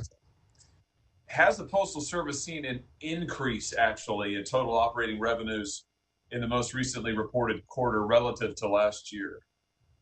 Yes, sir. Small, but yes. Has the Postal Service seen its overall cash on hand position increase since the start of the pandemic in March to a level of approximately 15 billion? Is that right? Somewhere between 14 and 15 billion. Yes. So if I've understood your testimony correctly today, what I've heard you say and also what I've read in your written testimony, your testimony to us is that the Postal Service has the wherewithal, it has the resources, it has what it needs in order to deliver the mail safely and on time through the November election. Just to be clear about that, is that right? So yes, Senator. Two separate things, though. To deliver on the election and cash to operate the business in the future are two separate things. But yes, we have plenty of cash to operate for the election. Yeah, no, just on that second point, since you bring it up, what's your estimate of the amount of additional assistance that you require as you look toward the future, past November and into the months and years to come? I think we have had, the biggest thing we need is legislative reform and the PRC to decide. But I estimated about $10 billion. We estimate about $10 billion cost on the COVID expense side. And what I would like to see is the note that we have negotiated with Treasury be used to get long-term financing to buy new vehicles. Can I just ask you about that since you bring up the note from Treasury? So the CARES Act authorized $10 billion in borrowing authority. I understand that you reached, USPS and the Treasury Department came to an agreement late last month in principle over what that would be, what that would look like. Can you give us a sense of when this $10 billion that was authorized, it's a loan, when this is likely to be made available to you, what you see its utility as? Just give us an update on where that stands. So we have terms of agreement, and all we would need to do is when we request it, get a final document on it. But the terms have been agreed. I mean, the issue here with borrowing money is you need to know how you're going to pay it back. And at this particular point, we're evaluating that, but it is available to us pretty quickly. And what do you anticipate using it for in the near term, assuming that you do avail yourselves of it? There's pretty specific limitation. I cannot use it for capital, but I can use it to cover operating costs that are closely associated with COVID, and we can identify that pretty easily. Now, you said just a second ago, when you first introduced the topic of the loan, you said that you would like additional authority to perhaps use the loan toward vehicles or as collateral for vehicles. Can you say more about that? Yeah, so we have, you probably know, we have many 30-year-old vehicles and that we're desperately in need of new vehicles. The loan is not for capital. I would like to see the term extended and used as a capital type equipment loan to buy vehicles and other types of modernization efforts that we have. But longer term than 5 years. Very good. And so that is part of the sort of the additional legislative reforms or authorizations you seek. Am I understanding you correctly? Yes, sir. And got it. Go ahead. They've already been passed in a committee a couple of years ago, what we're looking for. Right. Understood. Let's come back to some of the reforms that you had recently implemented. To what degree were any of the changes that you implemented over the summer a response to the OIG's recent findings? I consider the OIG's recent findings, as we were doing our own analytics, I thought they were, for somebody new coming in, I thought they were a remarkable gift in terms of just laying out the two things with that. The system was out of balance. The transportation system, 40,000 trucks a day were running. Once you get below 90%, you can't depend on anything, right? So that was, and then there was a cost gift. So both things, when I came in here, looking at where the organization was headed financially, and what was the thing we could balance around, getting that transportation network aligned, which we will do, and saving $1 billion, $1.5 billion to $2 billion, which we can reach for, was a Christmas present. I was elated. Very good. Let me just ask you here. I see my time has almost expired, but let me just ask you in conclusion. I mean, as you probably know, my home state of Missouri, we have a very significant percentage of our population in rural areas. It's the part of the state that I'm from, where I grew up. It is absolutely vital to me that any Postal Service reform going forward continue to preserve the network of rural delivery service, that it preserves the existing delivery and post office box services that are available throughout rural Missouri. So can I just ask you, are you committed to protecting rural delivery and rural post offices for people like the folks I represent in Missouri and around the country? So we have an unbelievable asset in our letter carriers reaching every American each day. And I commit to trying to strengthen that relationship across the country. Very good. Thank you very much. Thank you, Mr. DeJoy. Thank you, Mr. Chairman. Thank you, Senator Hawley. Before I go to Senator Sinema, based on one of the questions in your response from Senator Hawley, you talked about the transportation system just being out of sync. In your written testimony, I just want to make sure that we're talking about the same thing here. You said your on-time trips went from 35,000 per day to 39,000 per day. Which means schedule time of 89% improved to 97%. So is that what you're talking about? Your trucks actually leaving on time to get on their routes, and has that been part of the disruption as well? As if the letters aren't getting to those trucks in time, they may be left behind for next day's delivery. Can you just expand? Just explain that, clarify that a little better? Yes. So there, inside the plants, there's a production schedule for mail that would meet that's set up to meet a dispatch schedule for trucks that gets tied to a destination center for, let's just say, keep it simple, go right to the delivery units where carriers go out in the morning and carriers then could come back at night. This whole thing is an aligned schedule in theory on paper, and there's lots of imbalances that we're finding as we went through this process. But the big thing to try and get everything aligned around is that transportation schedule. And now we have taken that up, and all that mail that was going that was on that truck was also late mail. Right now we have advanced the mail. We just some of the mail that coming off the processing lines. We found these imbalances, and we did not as great a job as we should in recovering for it, but we will. I'm seeing improvements right now. Once that comes together, mail will be moving around the country at 97% on time. And I'm very, very excited and committed to trying to do that. And that, again, enables us to balance the front end and the back and the delivery end of the system, and saves us all that money that you saw in the audit report. And it's in billions, not in millions. So as a former manufacturer, I realize if you don't have a good process, you don't have a good product. So you came in and you identified some real process breakdowns. In a very short period of time, you made a pretty dramatic improvement in terms of on-time dispatch level, in terms of that transportation system. Now, you obviously have COVID, which is affecting our entire economy, and obviously it affects the postal system as well. So, basically what I'm hearing out of your testimony is the delivery delays are primarily being caused by the issues related to COVID, but the changes you made in terms of process, certainly in theory, if it hadn't already improved it already, is certainly going to set you up for improvement and cost reductions and cost savings in the future. Yeah, so a substantial portion of our delays are related to COVID.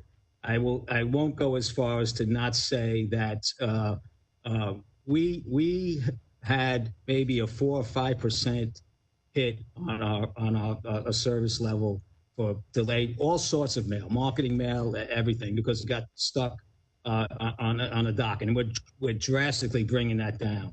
And once that is aligned, we should have a smooth, running system at a much more high performance rate. Okay, so some instructions do the change, but again, those changes are necessary to drive cost savings and improvement in the future. This is very doable. So FedEx and UPS do it. Okay, great. Senator Sinema. Thank you, Chairman, for holding this important hearing, and I want to thank Postmaster General DeJoy for joining us today.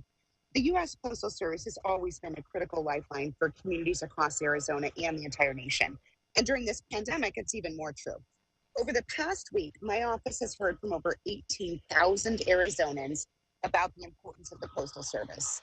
Arizonans want to ensure the Postal Service will continue to deliver prescription drugs, assist small businesses, and support their right to vote. Arizona has led the way on safe and secure mail-in voting for years. The Postal Service must act to support our upcoming election, especially since we will see increases in vote by mail due to the pandemic. But our hearing today shouldn't just be about election mail. My constituents have also shared stories about prescriptions that took so long to arrive, they worry whether the medication is spoiled. Others are concerned their small business will go under without reliable postal service, or that rent checks and bill payments now take a week longer to reach their destination than just a few months ago. So, Mr. DeJoy, I'm pleased that you heeded requests from me and my colleagues to answer questions about the operational services the Postal Service is making. It's critical that you and your team demonstrate a commitment to protecting the ability of customers to get the service they rely on every day. And successfully communicating with Congress, stakeholders, and election officials is a big part of that effort. So for my first question, in Arizona, we expect 85 to 90% of the electorate to vote by mail this general election. That's approximately 2.4 million ballots moving through the postal network in Arizona in the weeks before the election. Given that significant volume, unexpected challenges will certainly arise and adjustments will need to be made. I've been working closely with the Arizona Secretary of State's office to ensure that they and other local election officials get their questions answered regarding mail issues so that we can have fair elections. And I'm going to continue to share the full range of questions that my office receives with you and your team. And of course, their top concern is the timely delivery of ballots. So will local postal managers be authorized to make decisions and have postal employees make extra trips or late trips, work overtime in order to deliver ballots to ensure that plants and post offices don't fall behind in processing election mail? Yes, ma'am. Effective October 1st, we will have redundant resources and liberalization and aggressive efforts to make sure everything is moving and flowing timely. I appreciate that. Could you tell me what steps your office is taking to communicate this policy to postal managers, election officials, stakeholders, and to the public in Arizona so everyone feels confident that citizens have fair access to voting by mail? Yes, ma'am. In general, I think we started back in February. We've reached out. We've had over 50,000 contacts with the election officials around the country. As you know, we've sent a number of letters. We are making videos that will go online with the union leadership and myself to communicate out our commitment, to this, and we continue to work with the state boards and our board. We decided to put together a bipartisan committee on the board to kind of oversee everything that we're going to be doing. So we are emphasizing. In fact, I think in September we're going to send a letter to every American with what our process is going out to every American citizen. So I think I feel good. I appreciate the question, and I feel good about what the whole organization, from the board of directors down to our letter carriers and plant personnel. We're very, very proud of what we're doing, and we're going to deliver for the American people. Well, thank you for that. I appreciate it. Postal processing plants are the critical piece to ensure that everyday mail arrives in a timely fashion and that all the votes are counted. And so we want to make sure those processing plant operations remain smooth and efficient. Earlier this week in your announcement, you said you would not close any postal processing facilities before the election. But I don't think you specifically ruled out consolidations of processing plants. So my question is the Postal Service planning to modify or reduce capacity at any postal processing facilities before the election? And if so, what specific steps are you taking to ensure that the Postal Service can continue to meet service standards for both election and regular mail in the communities served by those facilities? Senator, I promise you, we are not making any changes until after the election. I appreciate that. That was a very concise and direct answer. I love it. As you know, I recently wrote to you regarding the Cherry Bell processing plant in Tucson.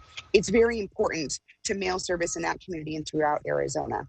If the Postal Service considers consolidations or closures of processing facilities in the future, would you require new area mail processing studies for any impacted facility or other similar analysis before moving forward with a consolidation or a closure?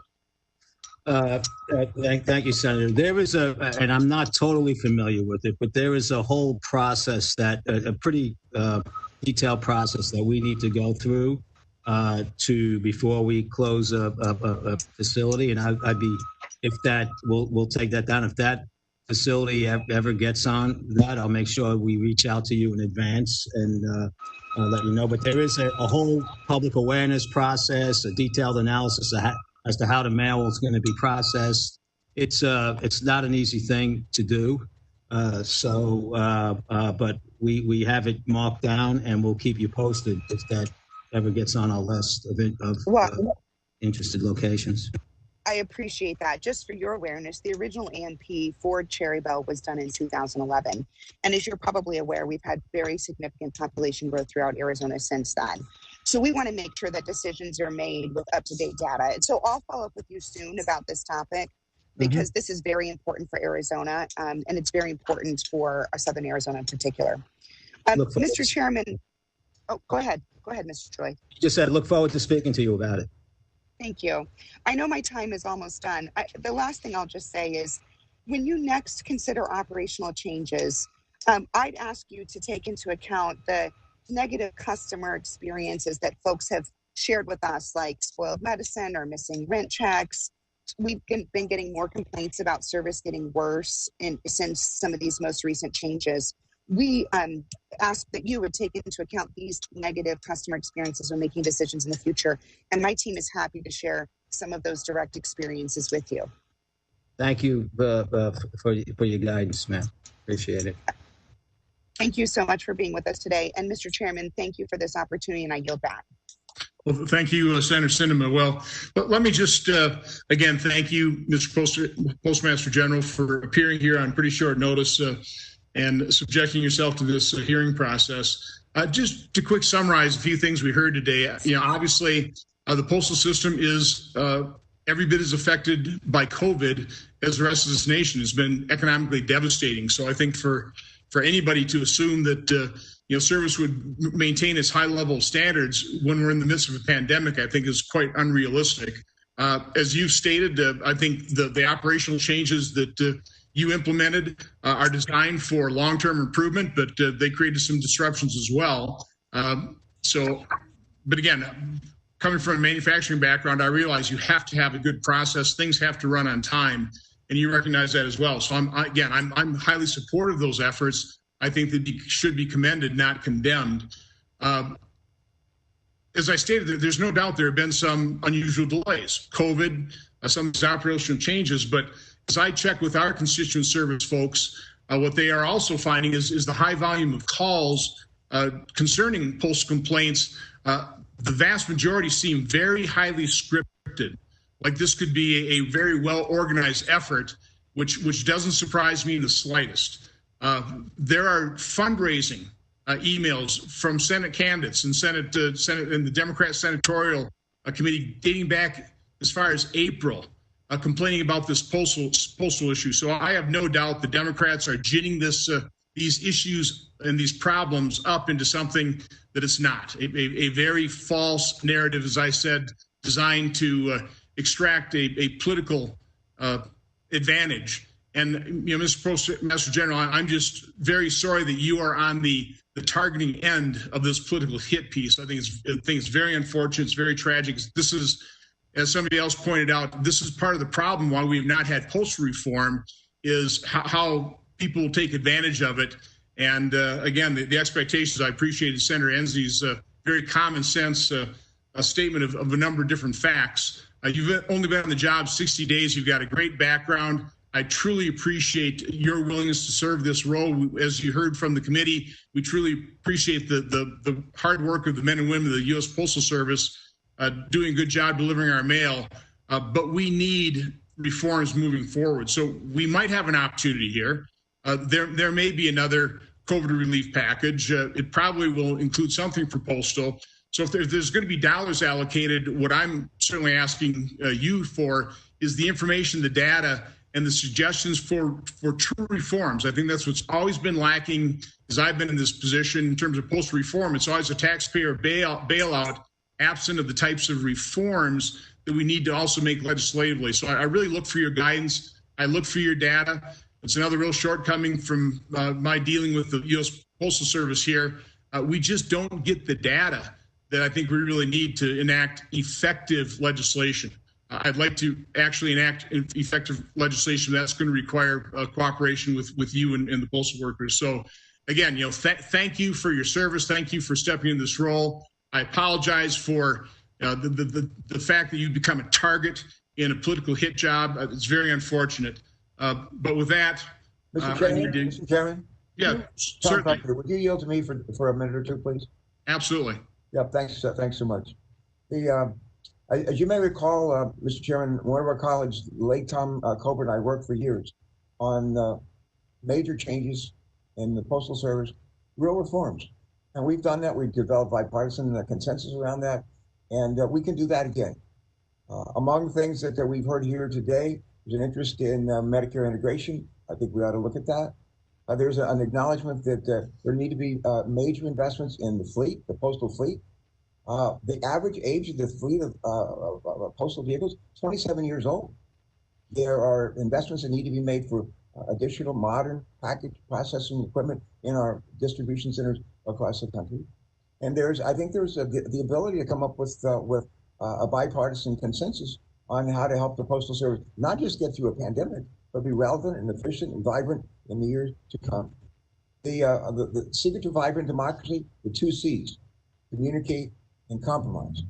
And with all due respect to our Postmaster General, I'm pretty good at bipartisan compromise. I reached out to you when you were just initially selected by the Postal Board of Governors. And then later on, I tried to reach you again and again for weeks and couldn't even get a call back. And I wasn't the only one. You got to be willing to communicate. You got to be willing to communicate. There's some people in the administration who do a great job at that. Bob Lighthizer, a trade representative, is one. Mnuchin, Secretary of Treasury, is one. And I would urge you to emulate them. This is a shared responsibility. It's not on the post office. It's not on the men and women who work at the Postal Service. It's not on the Board of Governors or on you as a postmaster. It's on us as well. This is a shared responsibility. Our country is counting on us, and we're counting on our democracy. Last thing I'll mention, I go back to Ben Franklin, first Postmaster General. Remember what he said coming out of that building at the end of the Constitutional Convention when they said, "What have you done here? What have you created?" And he said, "A republic, if we can keep it. A republic, if we can keep it." And one of the keys to keeping it is, frankly, a vibrant Postal Service and the ability for people to vote, Democrat, Republican, or whatever, for people to cast their votes and know they're going to be counted. That's critical. We've got a president, sadly, who wants to undermine, underfund the Postal Service, and undermine the ability to vote by mail. That's just unacceptable. Hopefully, we can do better than that. And I commit for myself, some of my colleagues, to try to do just that. Do better. We can always do that. In order to form a more perfect union, we can do better. Mr. Chairman, if I could say a few comments too, just briefly. Senator Peters. Thank you, Mr. Chairman. Postmaster DeJoy, I want to take an opportunity to thank you as well for appearing before us so willingly and certainly on very short notice. But I also want to be very clear about what I've been hearing, and I think you've heard from my members, and just to counter a little bit of what the chairman said. These are real concerns that I'm hearing. These are not manufactured. These are people who are coming forward, talking about delays, talking about medicine that's not available for them, talking about how I have this, I shared the story with an individual who did, because of the lack of medicine, skipped doses and was actually hospitalized. Those are very real. And when I hear those kinds of stories, we stand up. That's my job. It's the job of every senator here to stand up and for our constituents, for the people back home who are being hurt, and make sure that their voice is heard. That's what this is about. It's about making sure people's voices are heard. And that is what this hearing's about. This is why we're standing up and making sure the Postal Service does what they have done with incredible integrity and professionalism for 245 years. We want to make sure that that standard continues going forward. I fully appreciate that the COVID has created significant problems for the Postal Service, but I won't show my chart again. But if you look at the chart, the service was there through a lot of the pandemic. It's just been in the middle of July where you see it dropping off dramatically. The COVID's been with us since March, but we've seen a dramatic drop since mid-July, which is the time when I got all of those communications, and my colleagues have been getting those communications. They're not manufactured. These are real people. Some of them certainly are. So I just want to be clear about that. So, Mr. Postmaster DeJoy, you answered some of our questions today, and I thank you for that. But there's still many, many left that are unanswered, and I think we all look forward to seeing the documents that we have requested so we can do our oversight function, deliver to us in a timely fashion. I appreciate your willingness to do that. I'm going to continue my investigation of the recent delays and Postal Service practices that have been put in place. And I urge you and your staff to be fully forthcoming with any additional requests. That kind of transparency is critically important in this job. I know you have a very hard job. And frankly, I think you've made it harder on yourself because of the lack of transparency that we have seen here these last few weeks. So in the coming weeks, Congress certainly must provide Postal Service with the resources and the oversight that you need to reliably deliver mail for the American people, but not just through this election. We have to make sure we get through the election. We've got to get through the pandemic, and we want to make sure we put the Postal Service on sound financial footing to last for another 245 years and beyond. So thank you again, Mr. Chairman. Thank you. Okay, thanks, Senator Peters. And again, I am in no way, shape, or form denying that many of these complaints are absolutely genuine, and we take these seriously and help our constituents. But there's also no doubt that a lot of this is being ginned up. Many of those complaints are highly scripted, and it's being done for political purpose. I mean, there's absolutely no doubt about that. But we have a new Postmaster General who's been in the office less than 70 days. You know, from my standpoint, I think the first thing he needed to do is get up. Start the job, roll up his shirt sleeves, and get to work and try and figure out what he needs to do to reform the process. So I'm looking forward to a totally transparent process here. I'm looking to separate the fact from the fiction. And my problem is there's a lot of fiction, a lot of false narrative being ginned up by Democrats and the left right now. So I want the data as well. Mr. Postmaster General, I'm sure you will work with us in the future. And that's what I'm basically giving you the opportunity to do. There's a possibility for a postal reform bill, even in this next COVID relief package, if there is one. So let's work in good faith.